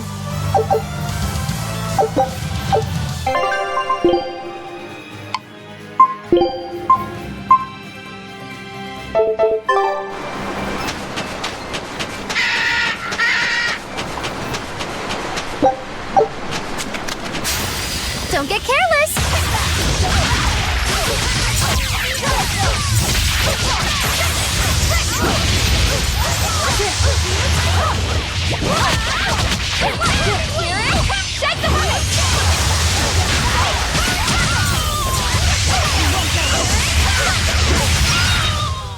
Come on, really?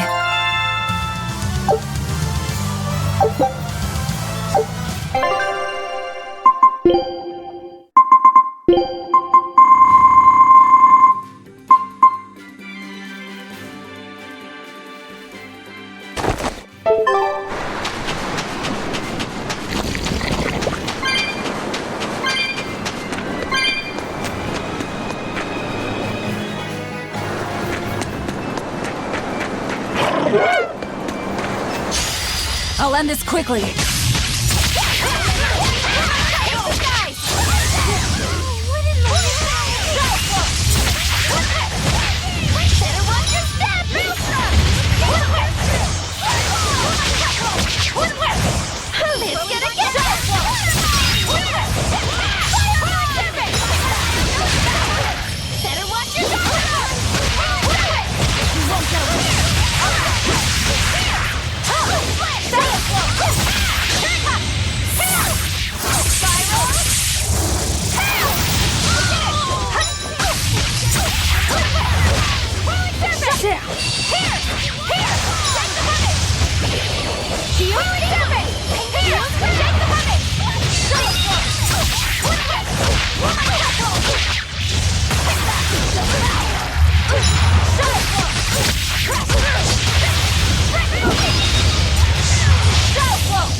Come on, put up some fight, okay?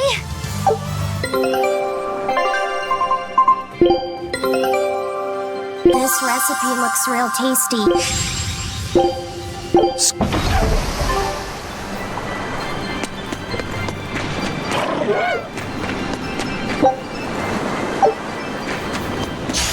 Don't waste my time.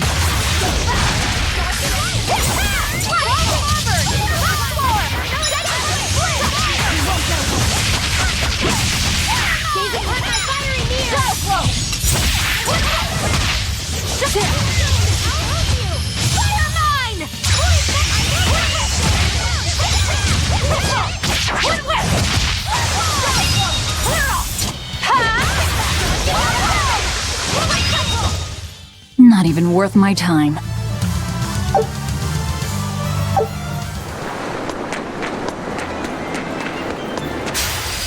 to dish out Spanky!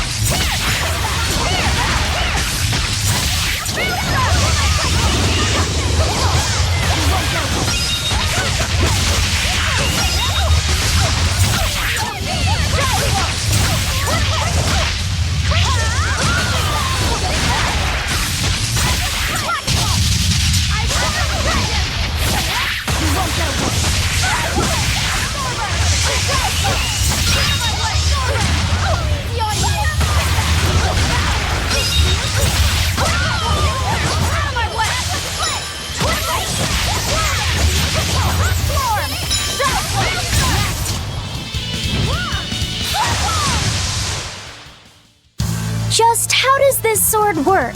Don't touch it. You'll hurt yourself.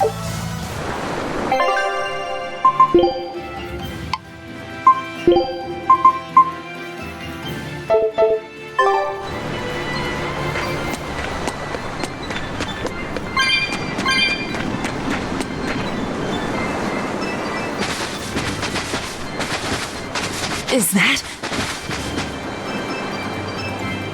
Grimoire?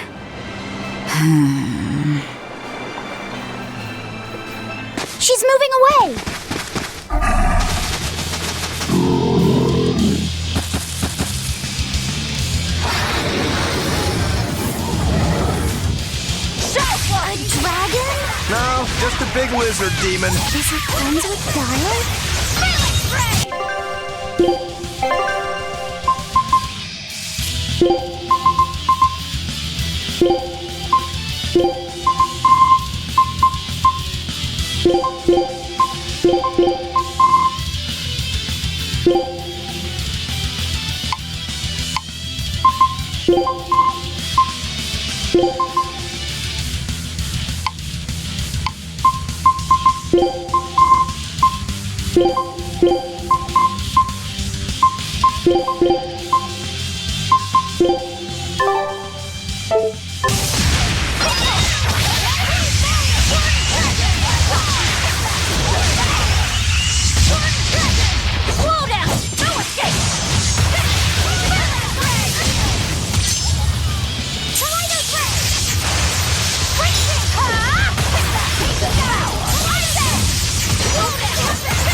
Wounds that won't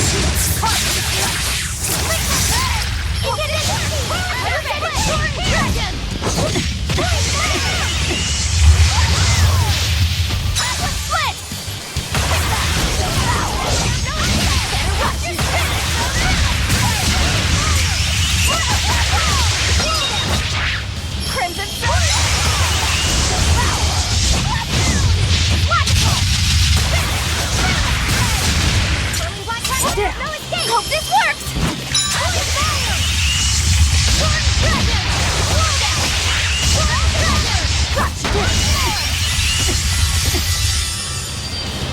Walls of Auburn! Lock Storm! Crimson Servant! Fire Beast! Torn Dragon! Lock this! Spinning Mound! Here! Fire Beast! Torn Dragon! Spirit Release! You wronged me! Here's your justice! Fighting Order! Burning Mound! Burning Mound! Torn Dragon! Torn Dragon! Out! Torn Dragon! Here it comes! Here it comes! Torn Dragon! Torn Dragon! Take the heaven! Walls of Auburn! Lock Storm! And watch your step! Gaze upon my fiery mirror! Tornado Threat! Torn Dragon! Gaze upon my fiery mirrors! Tornado Threat! In the down red! Void Fire! Torn Dragon! Incandescent Beam! Pyrogenic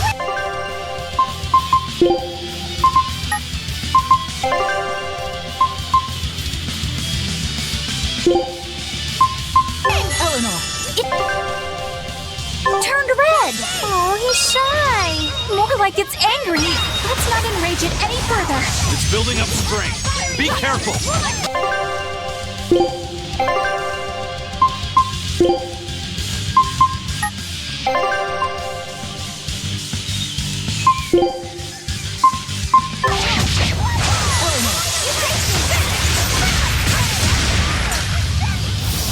Void Fire! Light Heal Us! First aid! No attack! You sequence! Here! Ha! Crimson Servant! Fire Beast!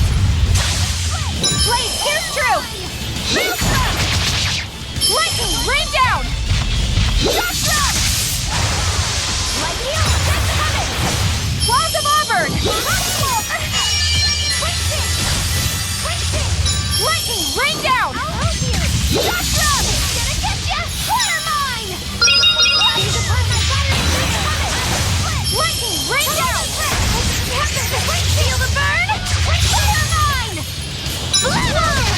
Here we go! Spin, spin! Dark and light!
So she's the same sort of Mog as Bienfu?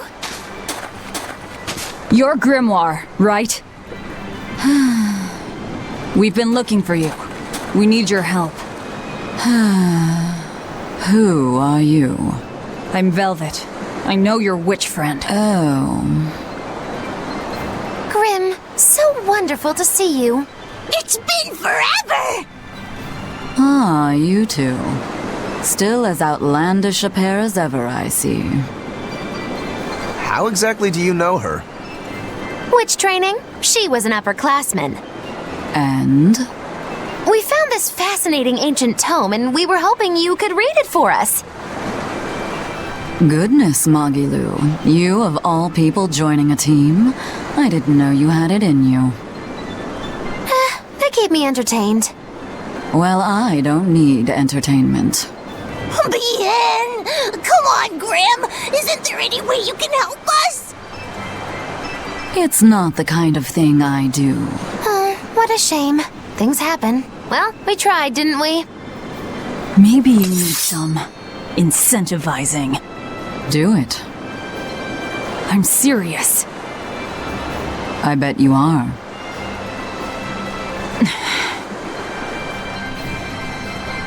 Your eyes tell me you're dangerous. Trouble follows you like a hawk tails a rabbit. And at my age, trouble is something I'd rather avoid. How old are you? Ask me again and you'll get a firework in the tush. My apologies. It appears we've wasted our time.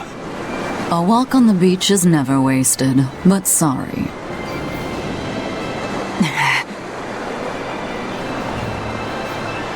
Well, how did you learn to read the ancient tongue? Are there books for studying it or something? My. Are you actually thinking of learning it on your own? Well, I love reading, and I want to learn more about history. Besides, we need what's in this book. You have passion, child, I'll give you that. Not to mention you want to be helpful to Velvet, don't you, kid? Yeah. My tuition isn't cheap, you know. You will teach me? No, I won't. But I admire your dedication enough to read it for you. Now where's this book? Here it is, ma'am. You needn't be so formal. Oh, yes, ma'am. Not ma'am. Right. Let's see what we're looking at here.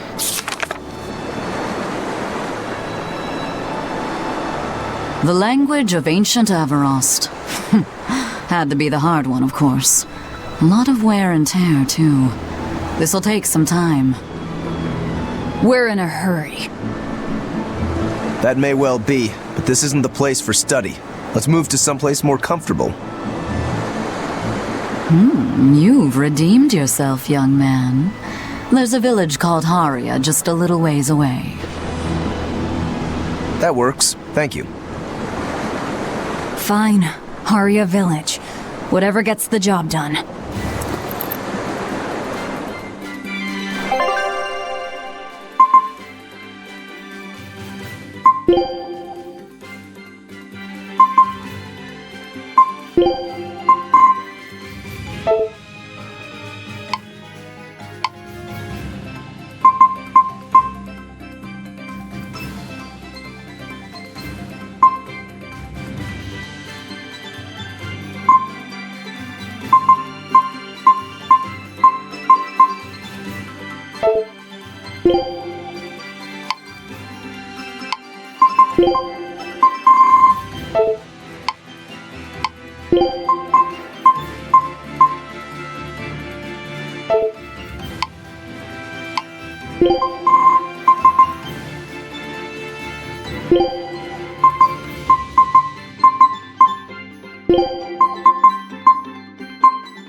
apologize if I'm being rude, but I have to ask.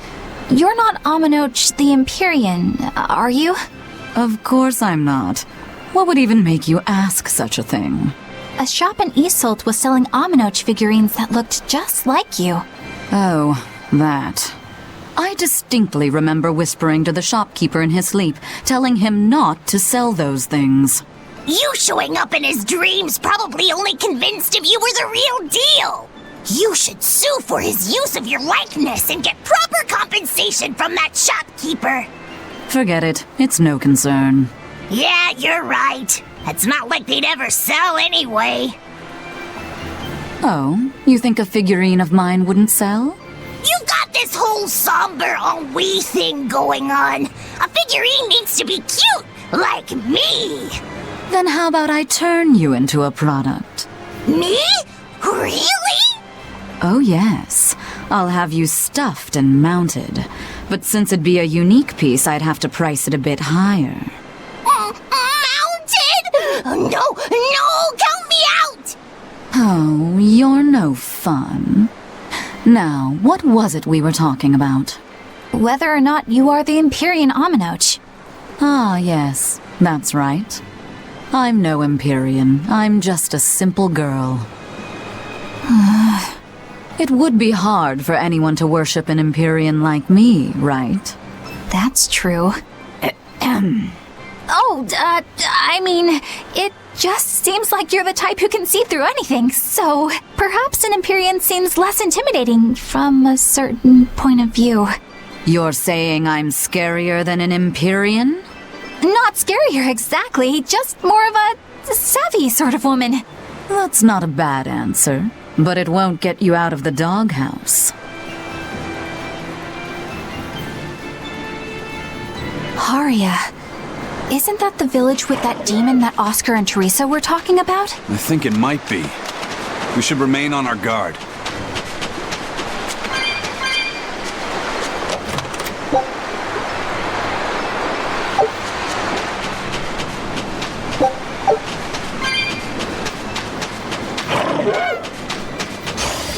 I challenge you!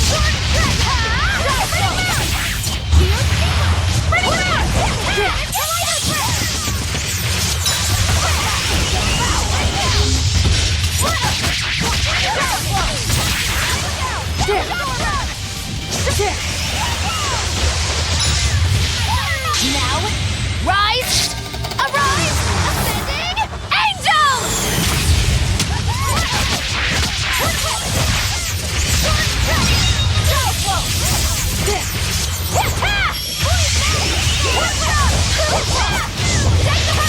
Alright, paint the town red! Fire of no escape!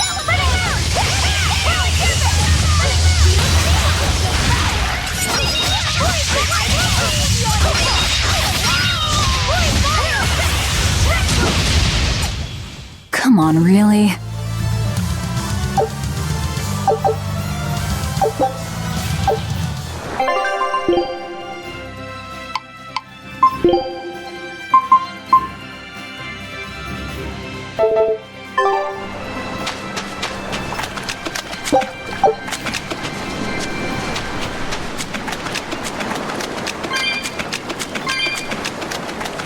That's Haria Village. To the inn, one and all!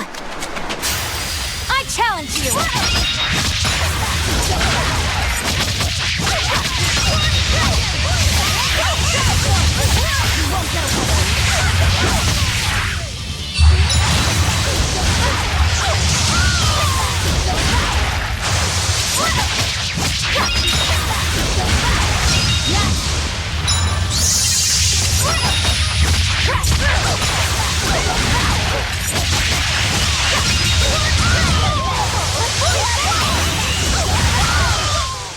Welp, that about does it.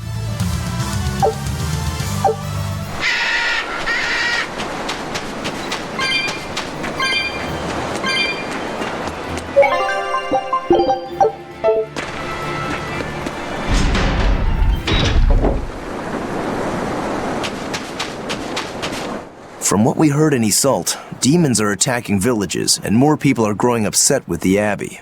so I hadn't expected things in Haria Village to be so laid back. They might be on their best behavior because you're accompanied by an exorcist. Huh. I didn't know you could see the world in more than just black and white. The Abbey wouldn't entrust my responsibilities to someone who couldn't see beyond the surface. I have seen many things in my work. I've beheld both the light and the darkness in the world of men. Despite that, no, because of that, I won't turn away from the wrongs that I encounter. Moreover, I have faith. I believe there is good in all our souls. The darkness, huh? Yes, like you. You're awfully direct.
We could use a place to stay.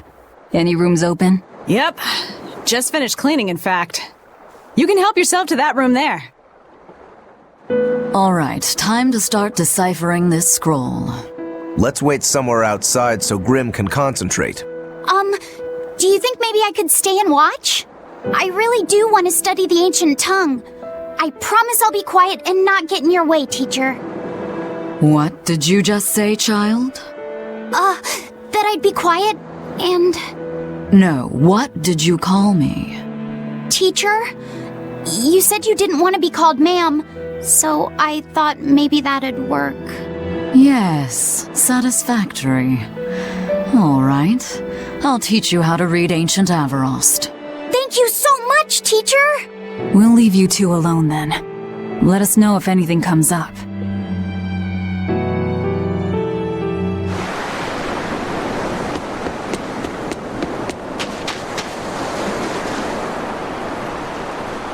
So she digs being called teacher. Well played, Laphicet. She wasn't so fond of ma'am, so I guess he figured he needed an alternative. You can tell how badly he wanted to help her with the languagey work.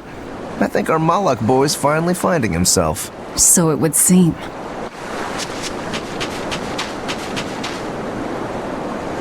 What connection do you think there is between the violent demon Teresa mentioned and this village? Couldn't tell you.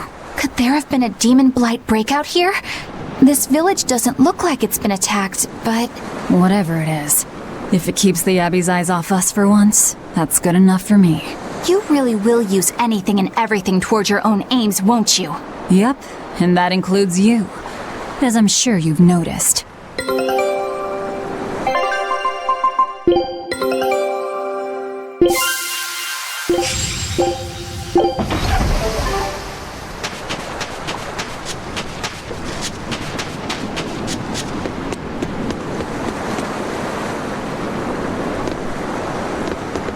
Banning local religions. The Abbey sure knows how to oppress the populace. I'd imagine that comes part and parcel with spreading the good word. Other gods would only get in the way. From what we overheard, it sounds like they've taken over Amenoch's temple, Palamedes, to use as their base of operations. Sealing it off would be provocative enough, but straight up taking it over? Not a lot of so-called reason to that. Unless... Do you think they need it for some other purpose? Shrug.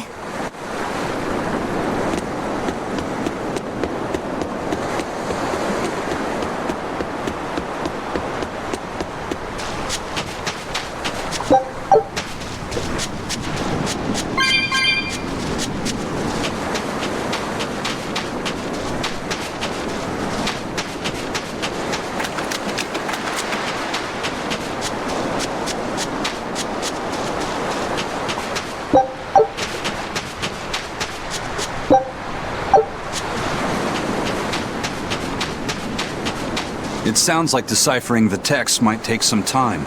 We should be prepared to wait it out here a while. Hopefully it'll all be worth it in the end. I hope so too. But ancient Avarost is complex.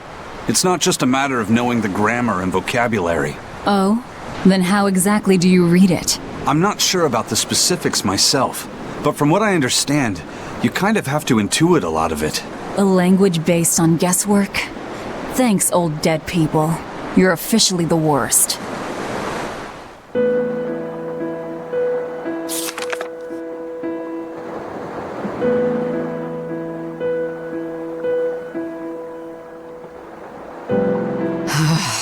Oh, ancient Avarost.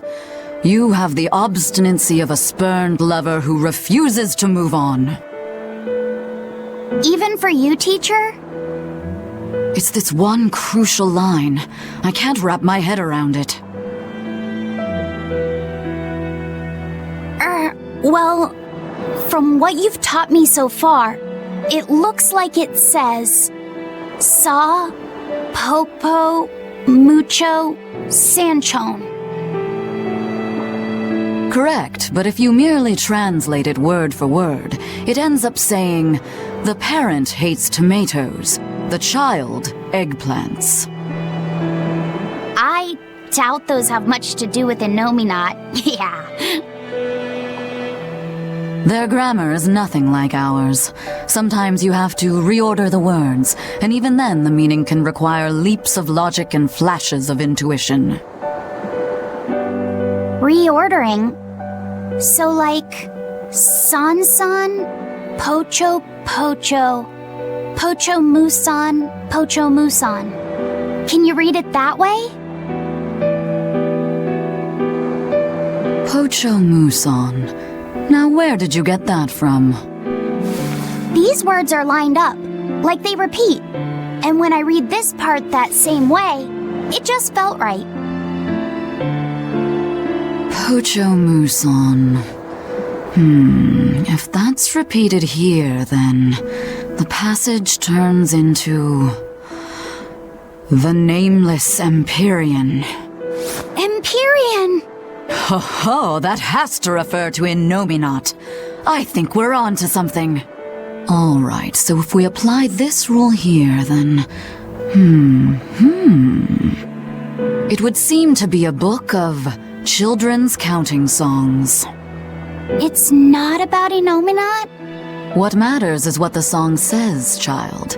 And I think you will be very interested in the words. I wonder if they've made any progress yet. Shall we go check on them?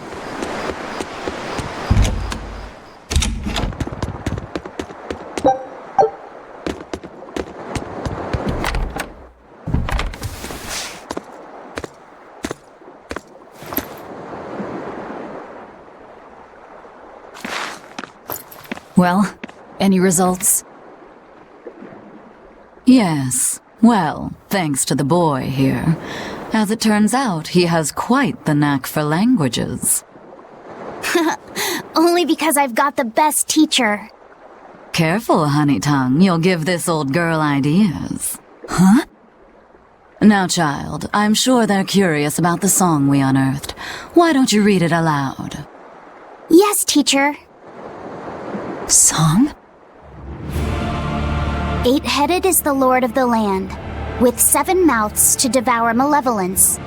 Through pulses of earth doth base nature's flow, as he awaits the time of awakening. 4 Empyreans may tear him asunder, but so long as there is one receptive to divine power, Therians shall be forever reborn, in sight of the full crimson moon. The Nameless Empyrean hath one heart. The Nameless Empyrean hath one body. Therians? Essentially, this ancient text you found is an annotated volume of drawings and songs pertaining to Innominat. Annotated? Then hurry up and just tell us what it means. I'm sorry. So far, we've only figured out how to read the song lyrics. All right. I take it we're still in for a good long wait before it's thoroughly decrypted. Likely so, but if we want to find out what the Abbey is up to, we need to know what's in this book, no matter how long it takes. What the Abbey's up to, is it? I think we can learn much, even from the lyrics alone. The drawings depict him with 8 heads.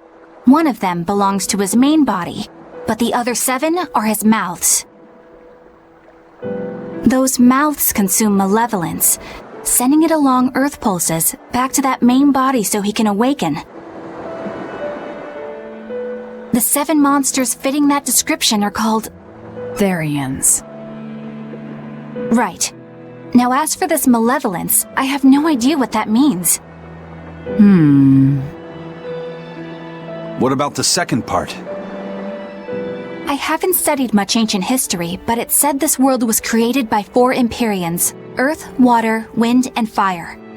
But they also call Innominat an Empyrean. Perhaps a war broke out between Innominat and the other Empyreans that resulted in him being sealed away. But if there is someone to connect with this divine power, the Therians will keep spawning. And just like that, Innominat will be revived. If we assume that Shepherd Artorius fits that bill, and that he's trying to reawaken Innominat, everything lines up. Which means our job is to find these Therians and cut off Innominat's heads, so to speak. But where do we even start looking for them? Remember, the song states that the Therians in Innominat's body are connected through Earth pulses. If their job is to feed Innominat, the most effective place to position them would be at the Earth pulse points. Points? The places where the power of Earth pulses is concentrated.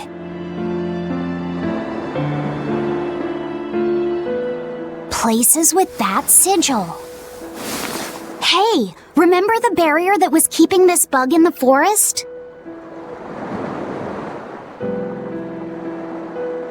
Wait, are you trying to say that thing's a Therian? And yet, it would explain why the Abbey was keeping it locked up. And there was that same barrier at the villa, too.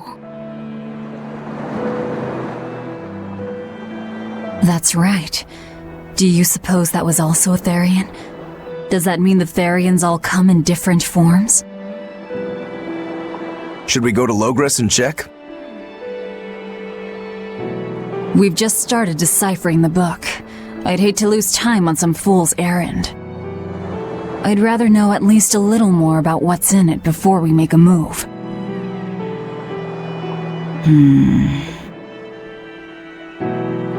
Something bothering you, Grim?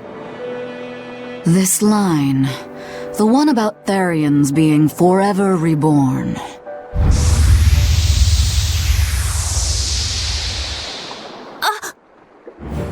I just felt the same thing as I did in Warg Forest.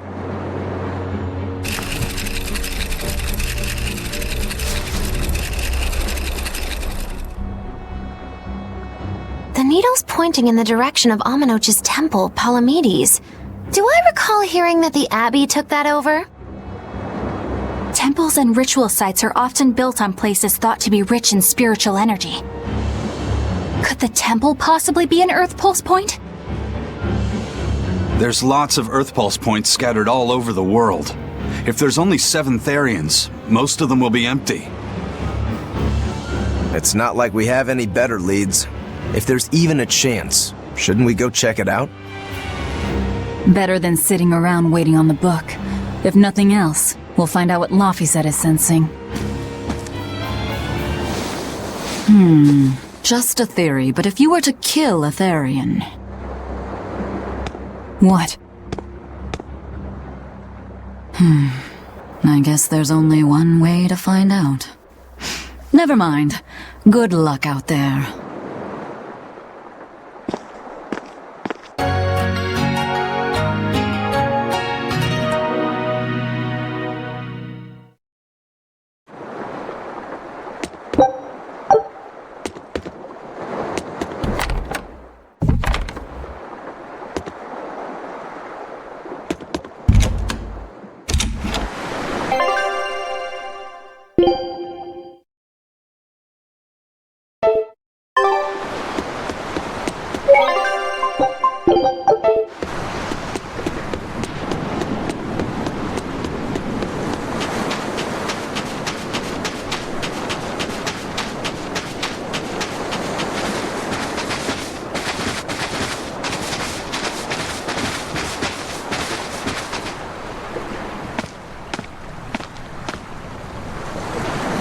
Who are you?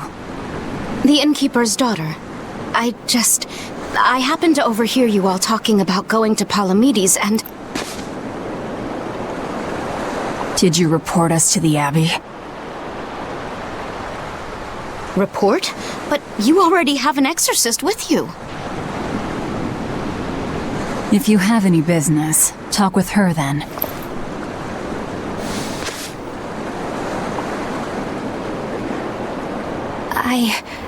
I'm Eleanor Hume, an exorcist with the Abbey. How might I be of service?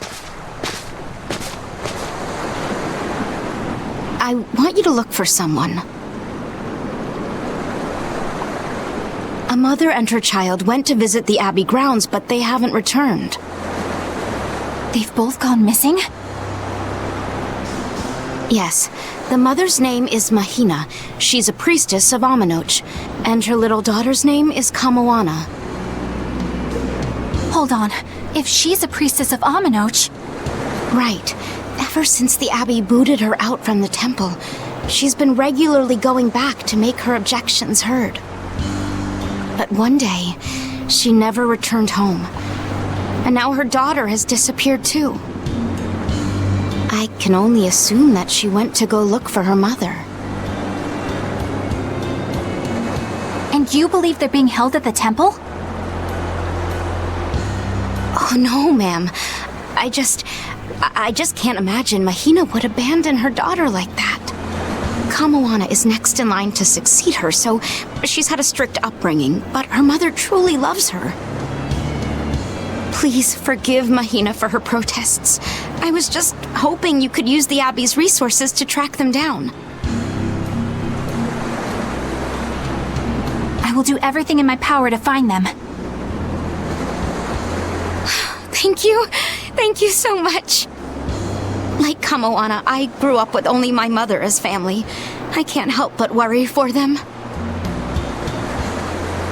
Of course. Let's be off, Miss Exorcist.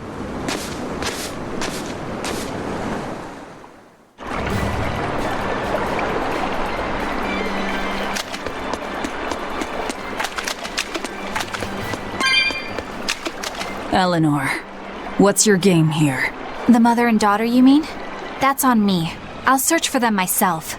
I don't care about that. Well, what then? Why are you actively helping us decipher the book, when we're using it to thwart the Abbey's plans? You think I might be deliberately misleading you? Laying a trap of some sort for you all? Are you? I think you're a lot of things, Demon. But foolish is not one of them. I want to know the truth.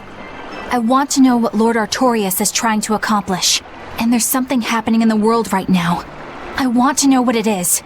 Unfortunately, little old Eleanor has never been deemed trustworthy enough to be given such information.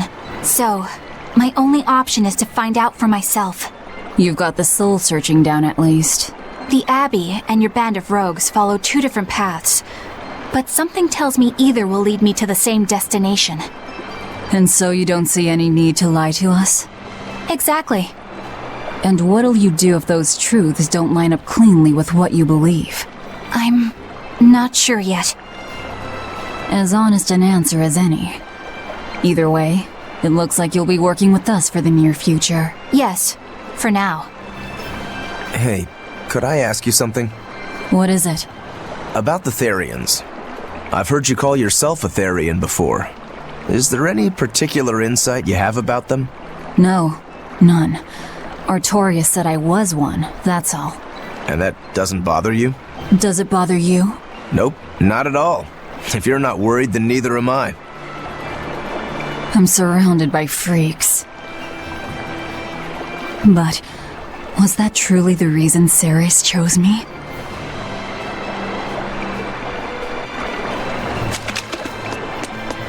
Velvet keeps picking on Madame Eleanor. They're total opposites, so I know they're just gonna clash sometimes, but Velvet takes it too far! You really think they're totally opposite? If Madame Eleanor is a white lily, then Velvet is a black rose. If Madame Eleanor is a soaring Pegasus, then Velvet is a wolf in the shadows. If Madame Eleanor is a plate of spaghetti carbonara, Velvet is squidding noodles with seaweed. I don't follow you completely, but I think I get the point. I'm sure you understand. The two have nothing at all in common. And since they don't share anything in common, some fighting now and then just can't be helped. Well, they both have beautiful hair. Okay, but we're talking a noble exorcist and an aloof demon. Eleanor sometimes treats you coldly, and Velvet has helped me more times than I can count. Madame Eleanor gives herself fully to the salvation of others, but Velvet is bent solely on revenge. That means they're both motivated by thoughts of others. How is the cheerful and talkative Madame Eleanor at all the same as the brooding, taciturn Velvet? Both of them talk to me when it's just the two of us together.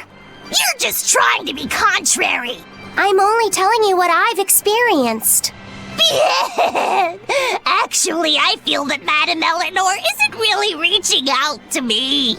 It's all right if Eleanor doesn't want to talk to you. I'm here for you, Bienfu. You aren't alone. That just makes me feel lonelier. You two are opposites yourselves. Huh?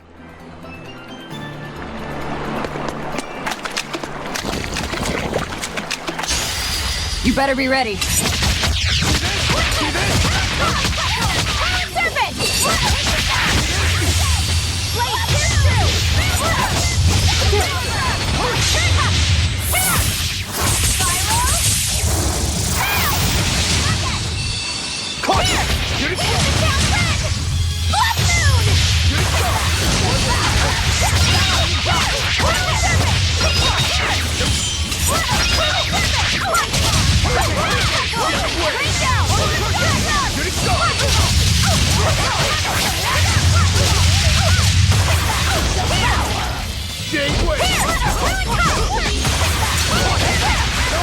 One down.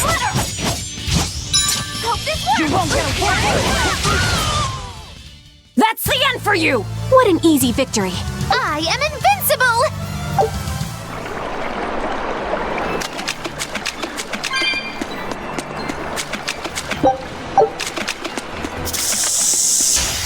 Right then, let's finish.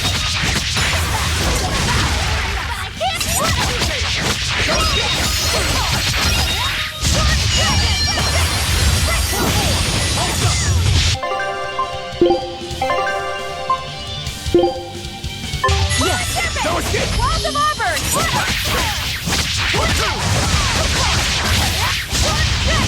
Clear up!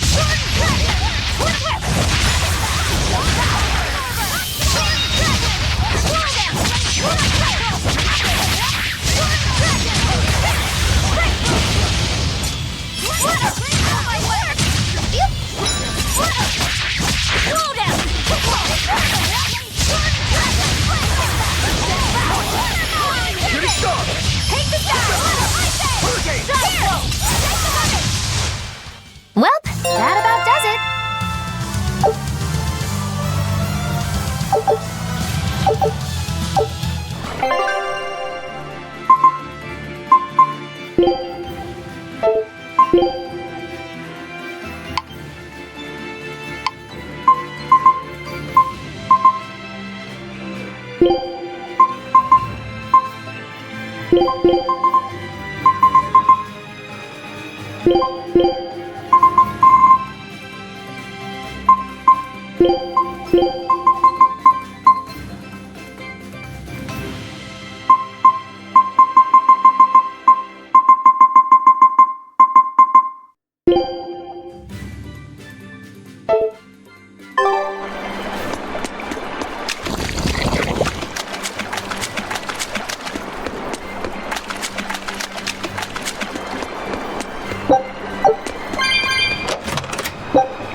Always ready to fight.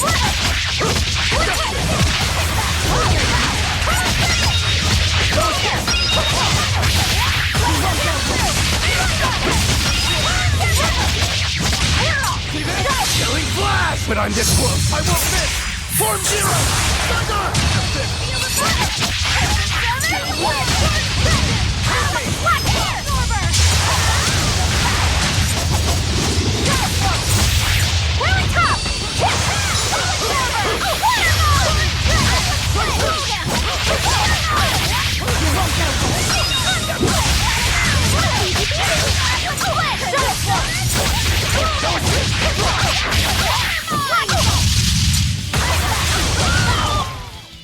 What's this? Are we done already?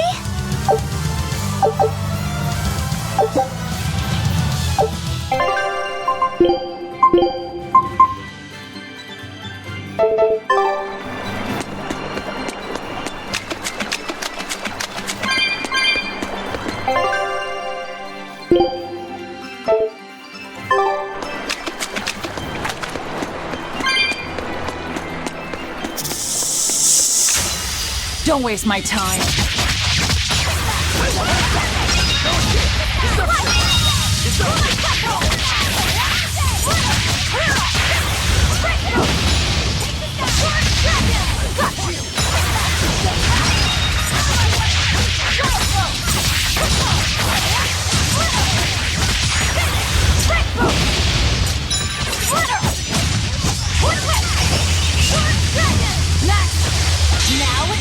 Rise! Arise! Ascending! Angel!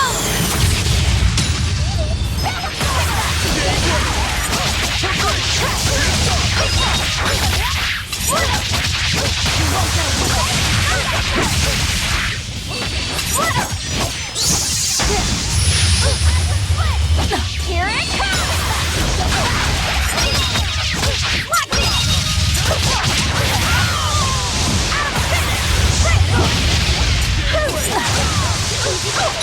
Shooting star!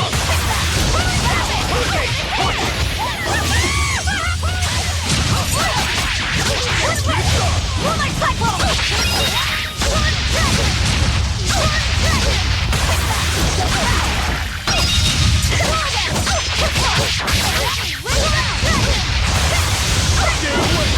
Hold up! Hold up! Pull forward! Better watch it! Shooting star!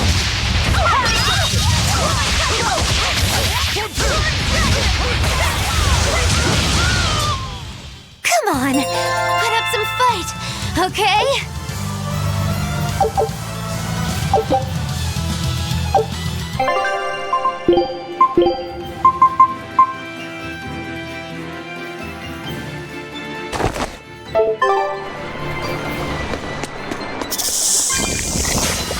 I challenge you!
but I'm this close. I won't miss! Form zero!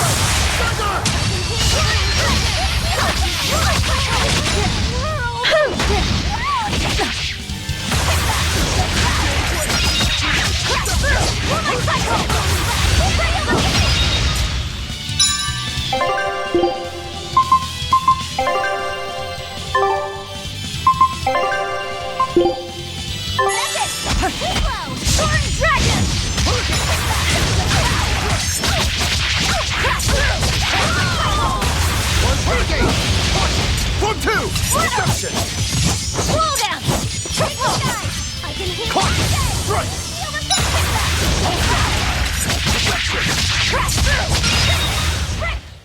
You really do have a peculiar air about you. Yeah, I don't think you're one to talk.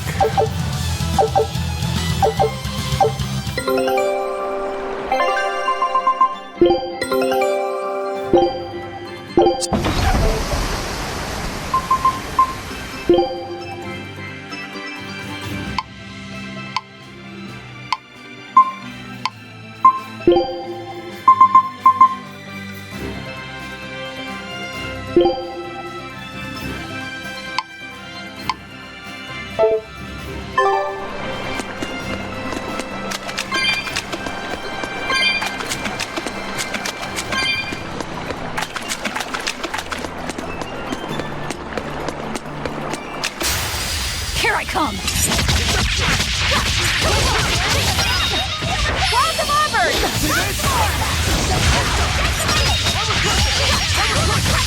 That all you can You won't get away!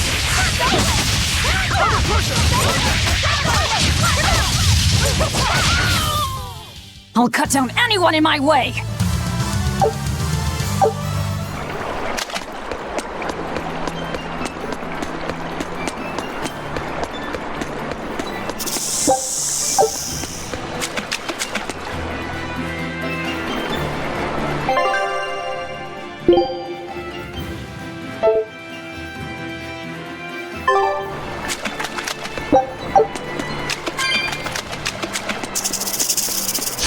On to battle!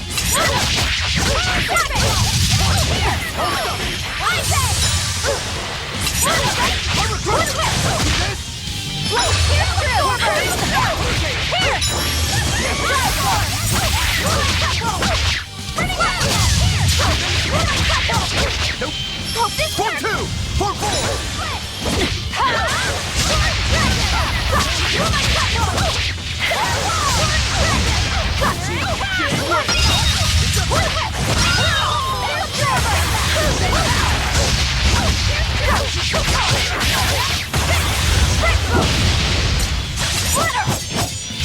Slow down! Sword Dragon!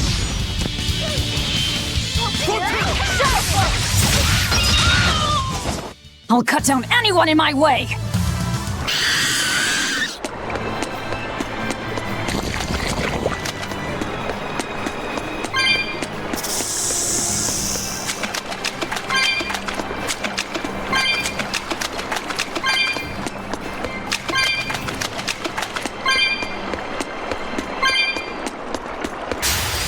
Everyone ready to play?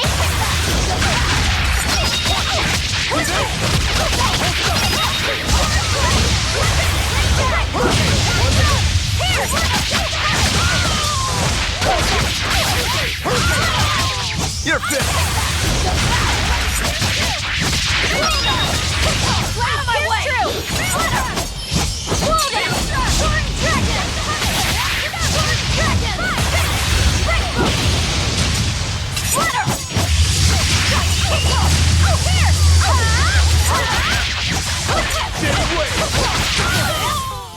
Well, that about does it.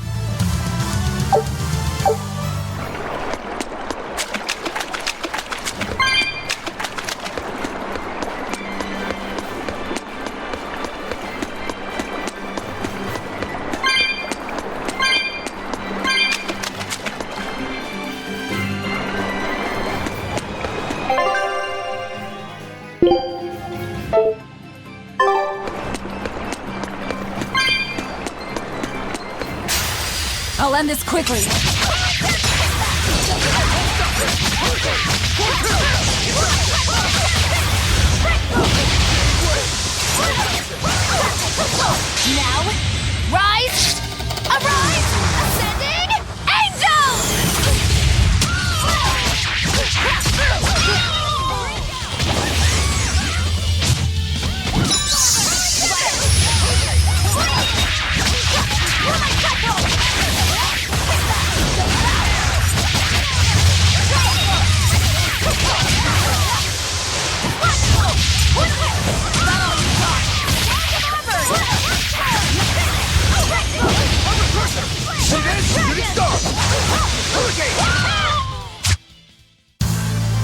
Your style is really unique.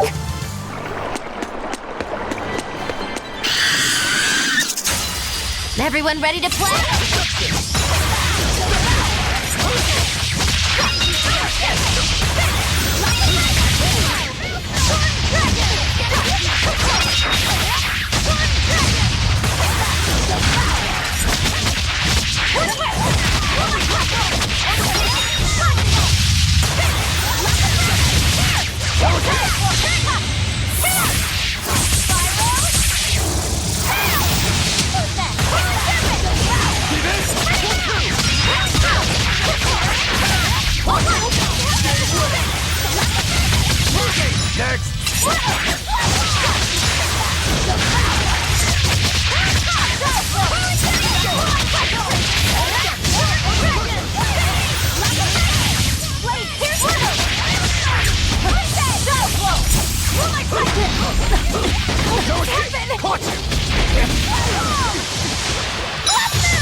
Crimson Servant,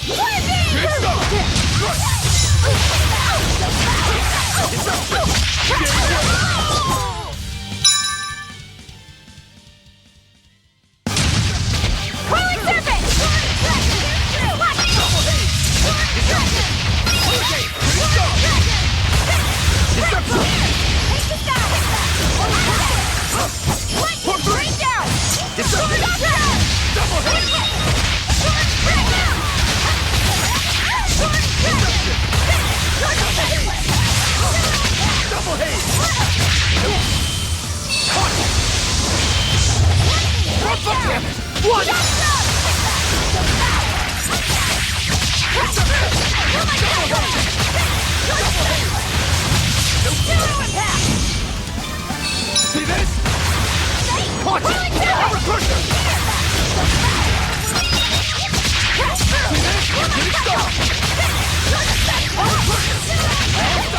Killing flash! But I'm this close. I won't miss! Form zero! Thunder! No escape! No escape! No escape! Good start! Armor crusher! Armor crusher!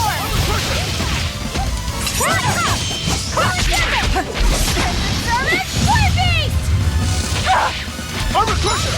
No escape! For 5! Deception! For 5! Deception! No escape! Form 2! Pierce! No escape! Hurricane! I refuse to fall here!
It was a close one, but I am the victor.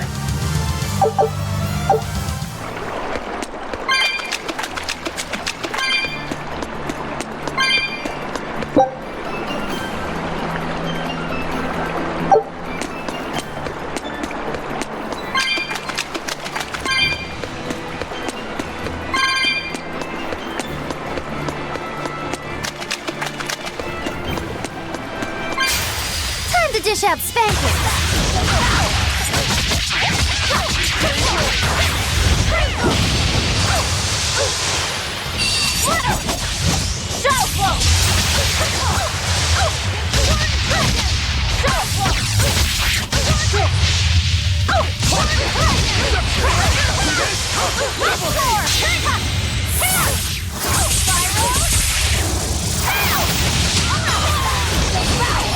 Rain down!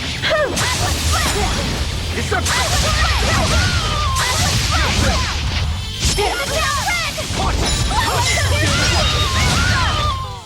This fight is over!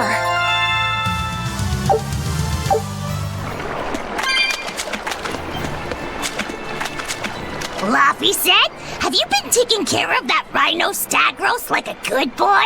Of course. I make sure to feed it every night before I go to sleep, since it's nocturnal.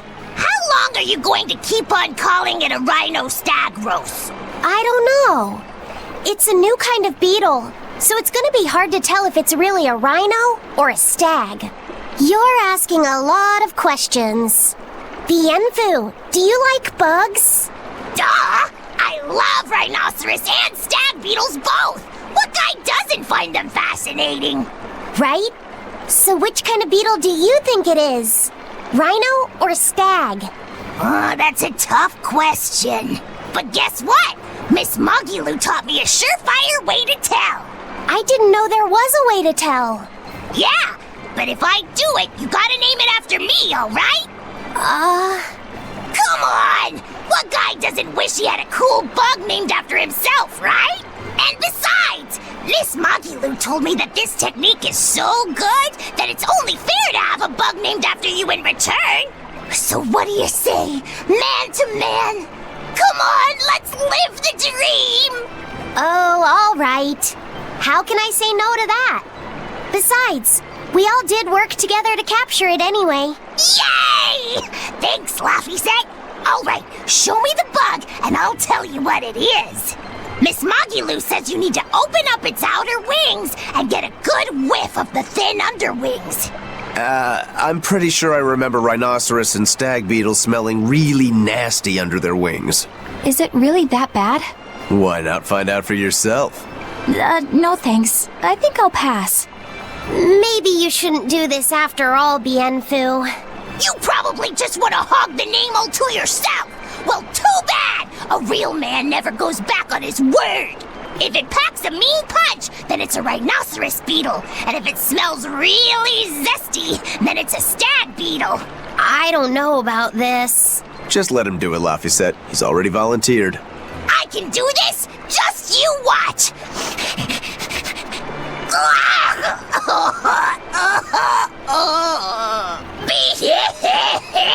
This smell is the most bad thing that ever batted it! Whoa! He fainted with his eyes still open! Hey! Wake up! Wake up, Bienfu! Miss Mogulu, as soon as I smelled it, my nose literally exploded. He looks like he's having a bad dream.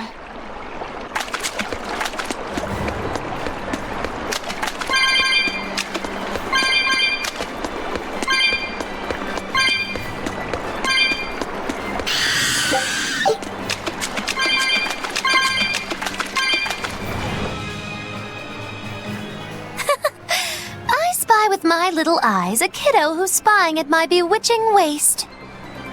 Oh, sorry. I just couldn't help it. What are those books anyway? Oh, that's a great question.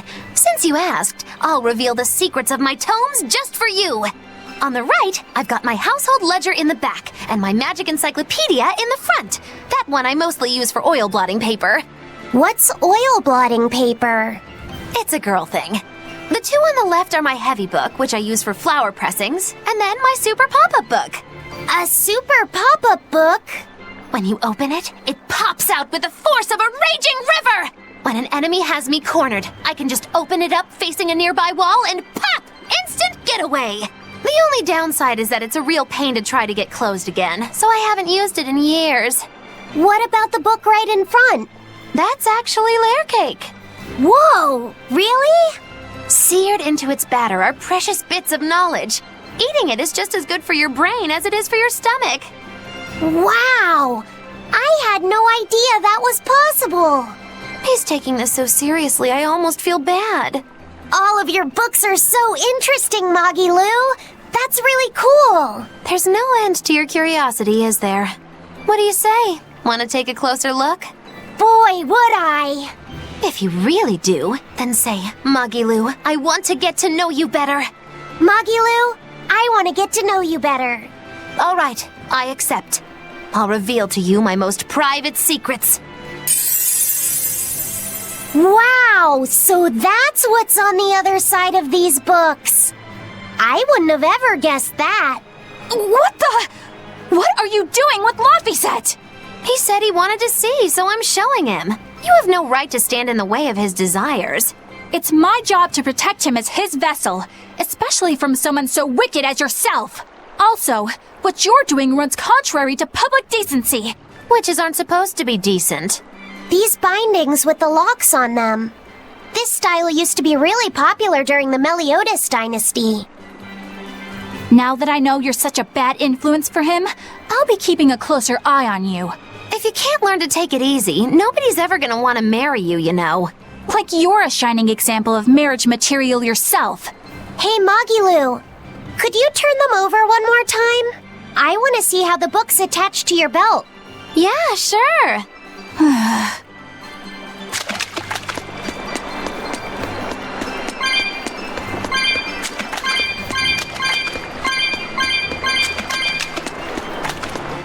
Hey, Magilu, I was wondering about that book you have on your waist.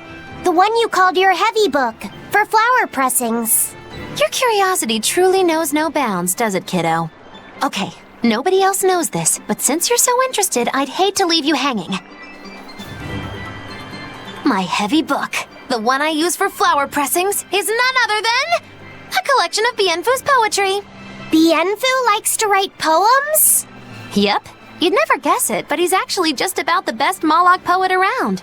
Some people even call him the Great Norman Poet. Here, I'll read you my favorite one. If there is something unimportant happening to the east, I'm made to go there and back.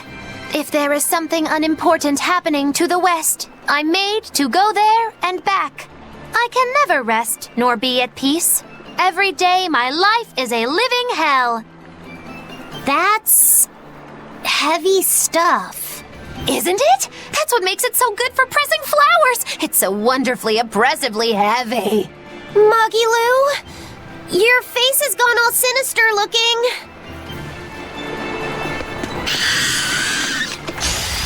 Always ready to fight. Double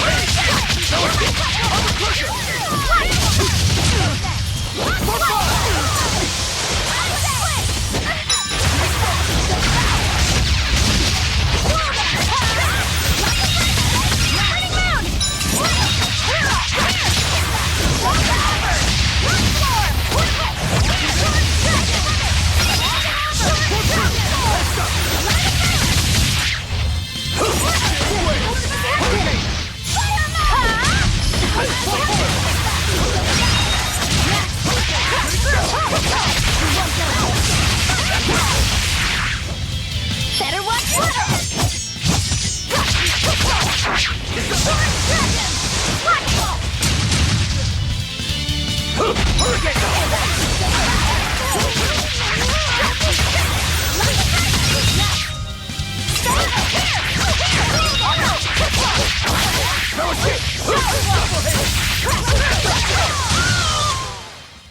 Even a short weapon is effective up close.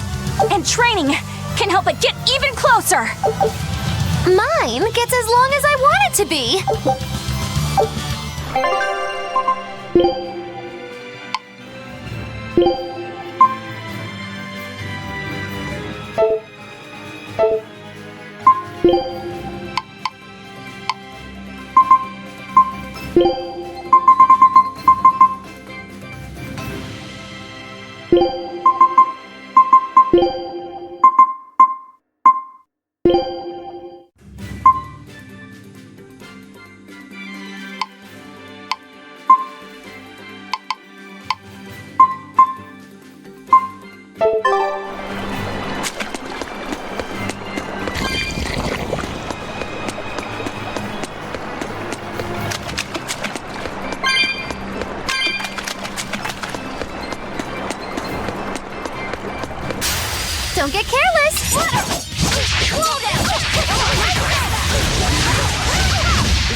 Yes, I know, I'm incredible.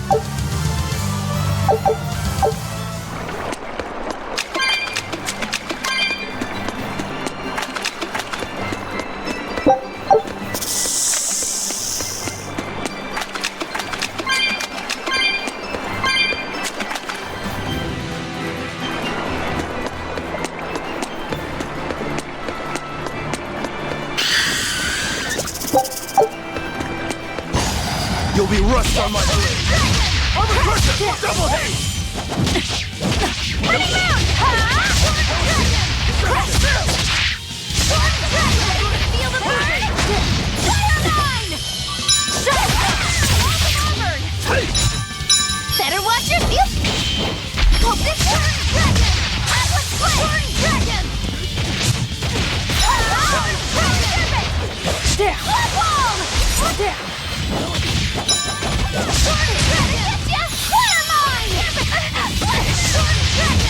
Rolling serpent! Blade, here's true! Out of my way! Here's true! Maelstrom!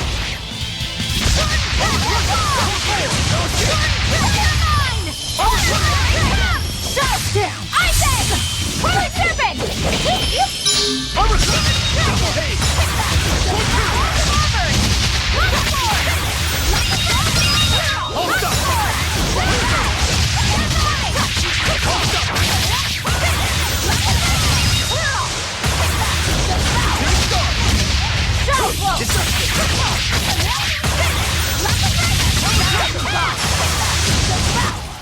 Come on, put up some fight, okay?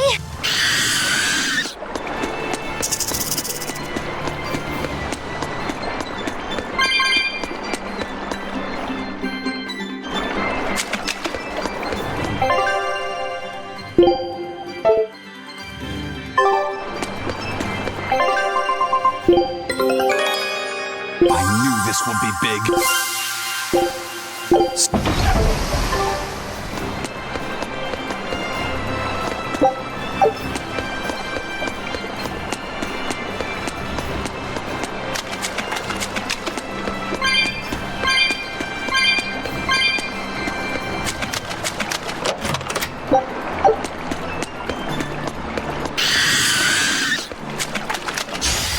I'll end this quickly.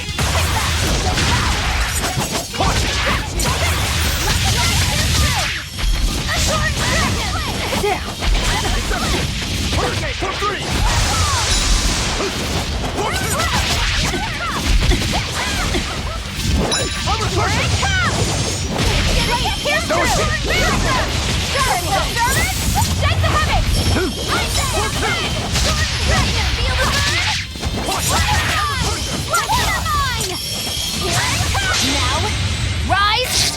Arise! Ascending! Angels! And another one!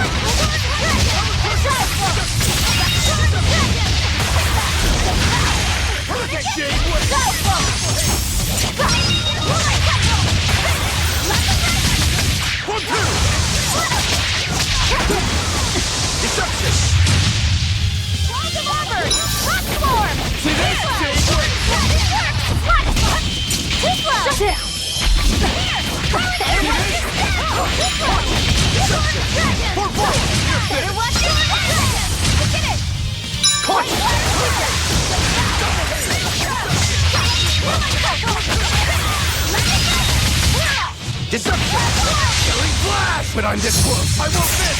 Form zero! Thunder! You're finished! It was a close one, but I am the victor.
I'll end this quickly.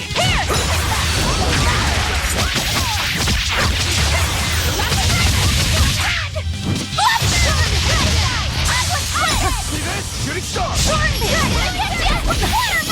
Rain down!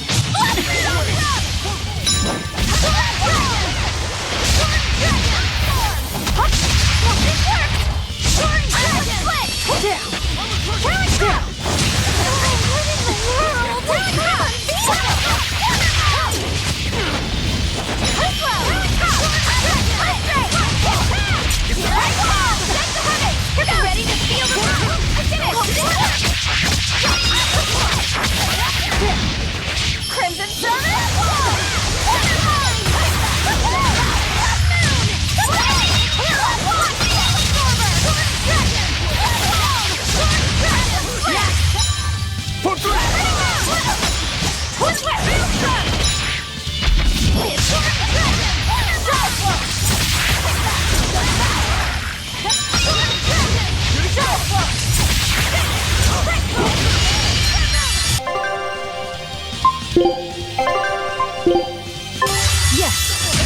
One down.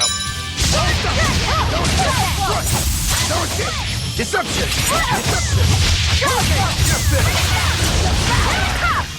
Jade Way. Stop fooling around. But I'm serious about my...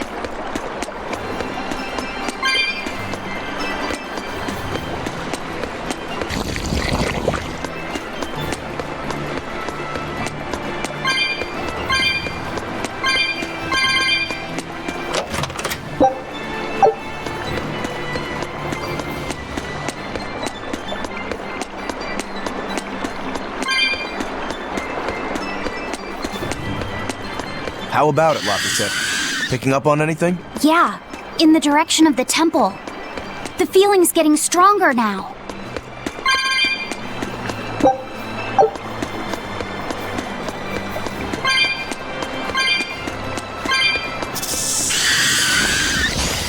Always ready to fight.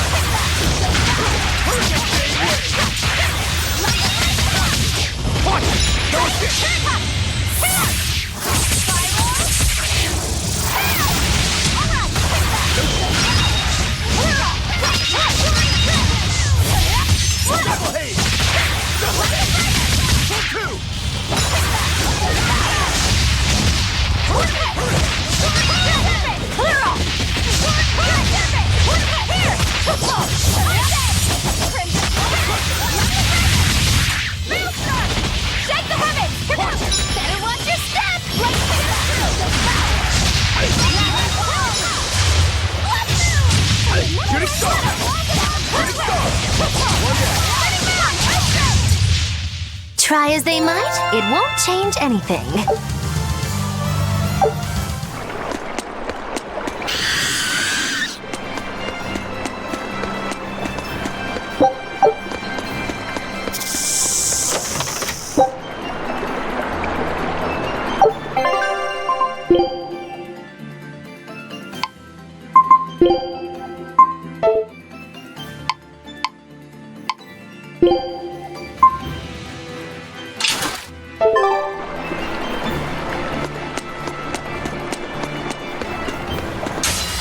Don't get careless! It's gonna get you! Crash through! You're my platform! I say! Bring down! Slow down! Sword dragon! One, two! Crash through! Sword dragon!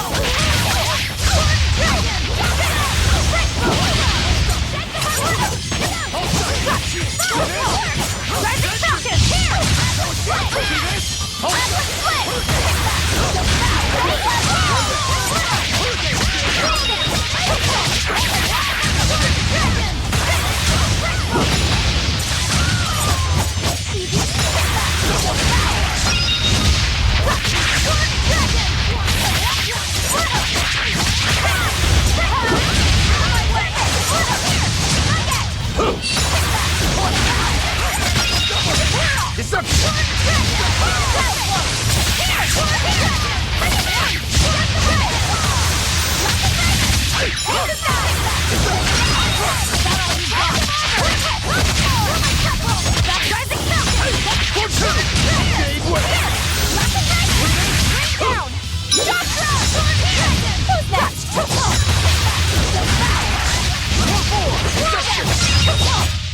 I refuse to fall here!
What's this?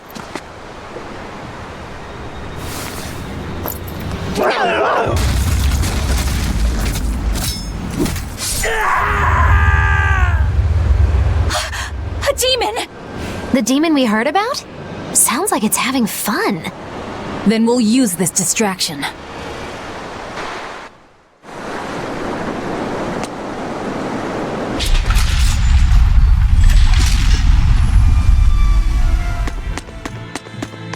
Wow, look outside! It's the ocean! This was a place of worship for Amenoch, the Water Empyrean. The ancients built this sanctuary underwater for the same reason that Eumasia's temples were built underground. But building this underwater couldn't have been easy. Aye. With the Earth temples, all they had to do was keep digging. Here, they had water to contend with. How did they do it? You can't split the sea like you can a log. They started by stacking giant stone blocks in the shallows, creating an enclosed space. Then they drained the water and expanded the enclosure. Once they had done that enough times and secured enough dry space, they were able to dig into the sea floor. It's mind-boggling, isn't it? The humans believed that by going through such great hardships to build these temples, they could show the depth of their devotion. Additionally, current research suggests the site of this temple once sat on the seacoast. What? Are you saying I'm wrong? No, I'm only reporting what I've read in academic journals. How would coastal ruins sink into the ocean? When the Empyreans began their slumber, the land shifted, and this temple was swallowed by the sea. Scholars were able to prove that the sand and the heavy stones formed an airtight seal around the structure. Later, people carved an undersea tunnel to connect to the temple, bringing it to its current state. Now that you mention it, I think I read that book too. Revised Theories on Ancient Architecture, right? That's the one. Have you read it, Aizen? No, I only read the first edition. The problem with the stone enclosure theory is that each time you expand the enclosure, the innermost stones have to be carried out. Once that was pointed out as being too inefficient, alternate theories were developed. The revised edition has a number of competing theories. I highly recommend reading it. I will then. So, wait, was that a complete rebuttal of Aizen's explanation? That was not my intention. It's okay. Archaeology is a continuous process of asking new questions and making new discoveries. Prevailing theories change all the time. What's it matter anyway? Let's just get going.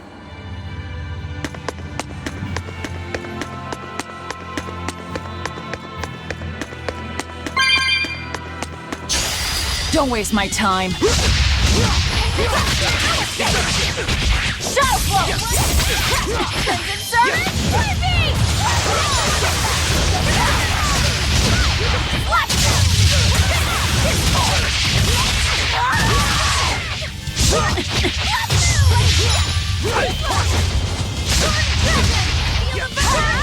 Crimson Servant, Blue Beast! Hear it? Get it!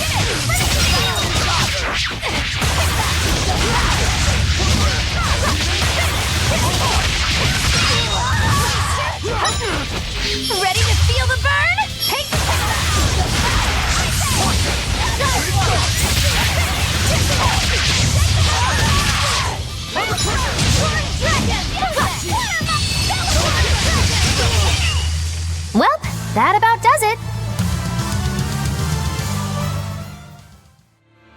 There's no Empyrean here, right, Eisen?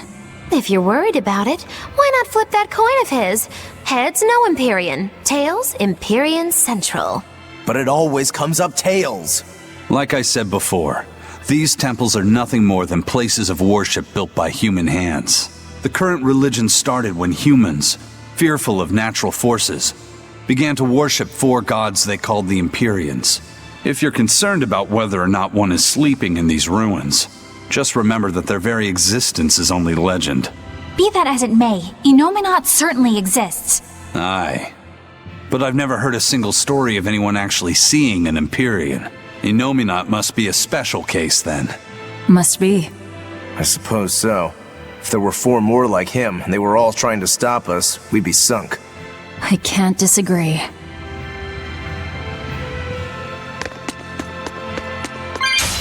On to battle!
Your style is really unique.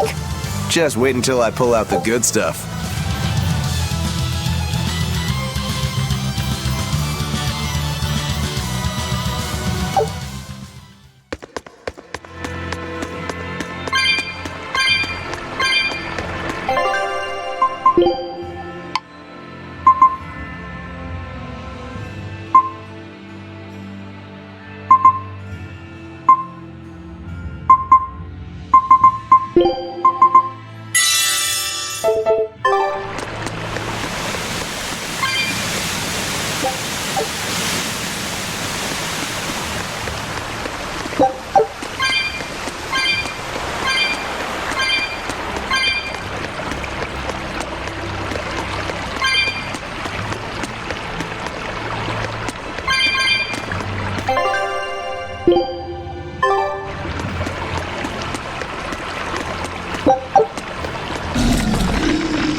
Always ready to fight.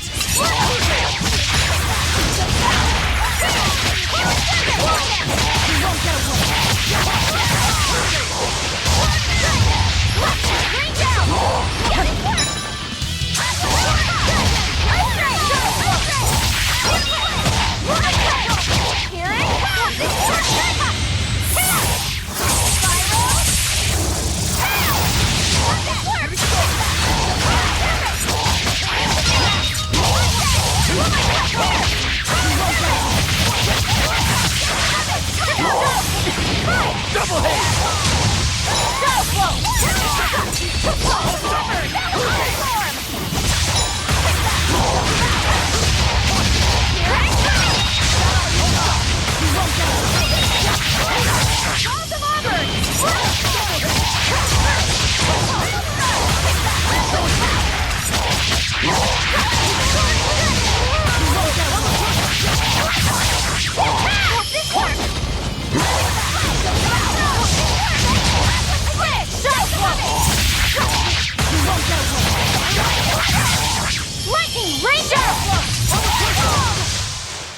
Come on, put up some fight, okay?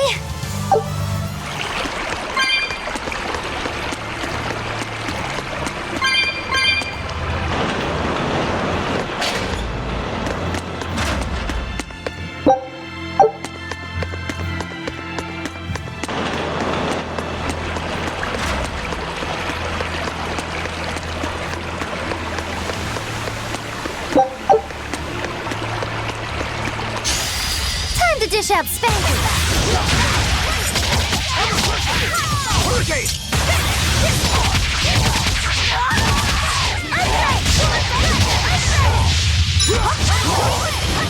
Killing flash! But I'm this close, I won't miss! Form zero!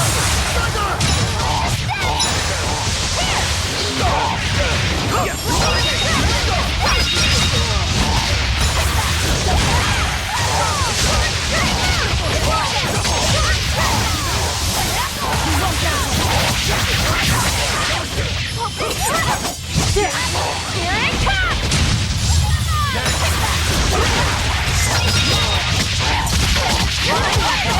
Rising Falcon! One more! Shooting star!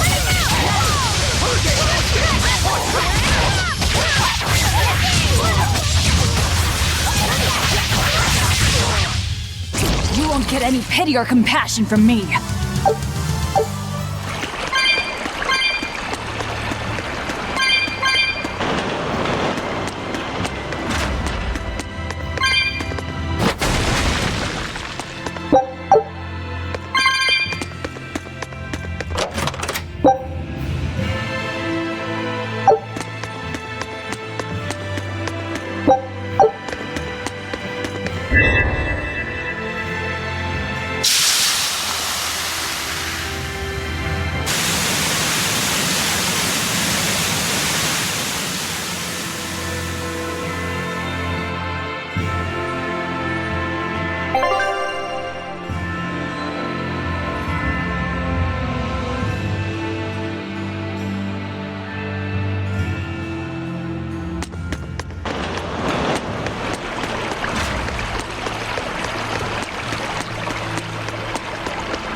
Well, it wiped out the security for us, but...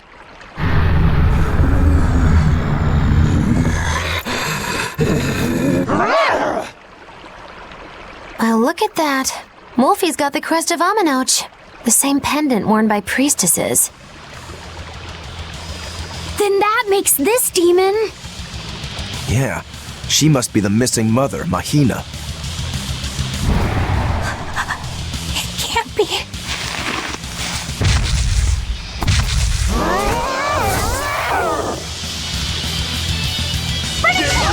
Don't just stand there.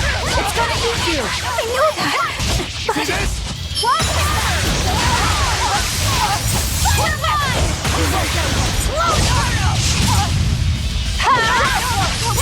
No mercy!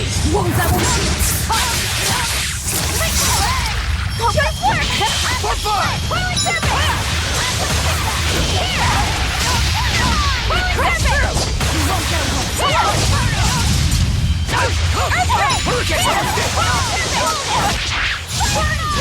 Hurricane gave way!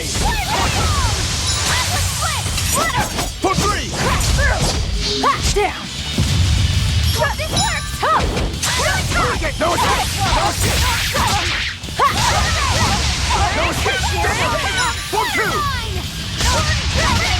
Take these guys! I said! Gave way! No escape!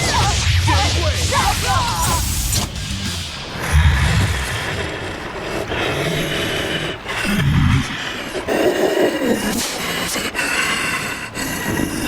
To think a priestess, beloved by her village, would become a demon. Eleanor?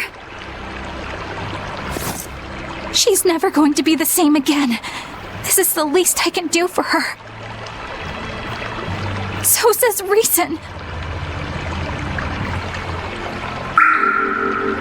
Huh? That feeling!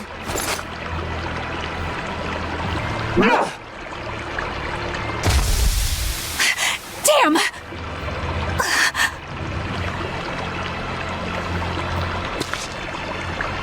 Let the demon be. We don't need it.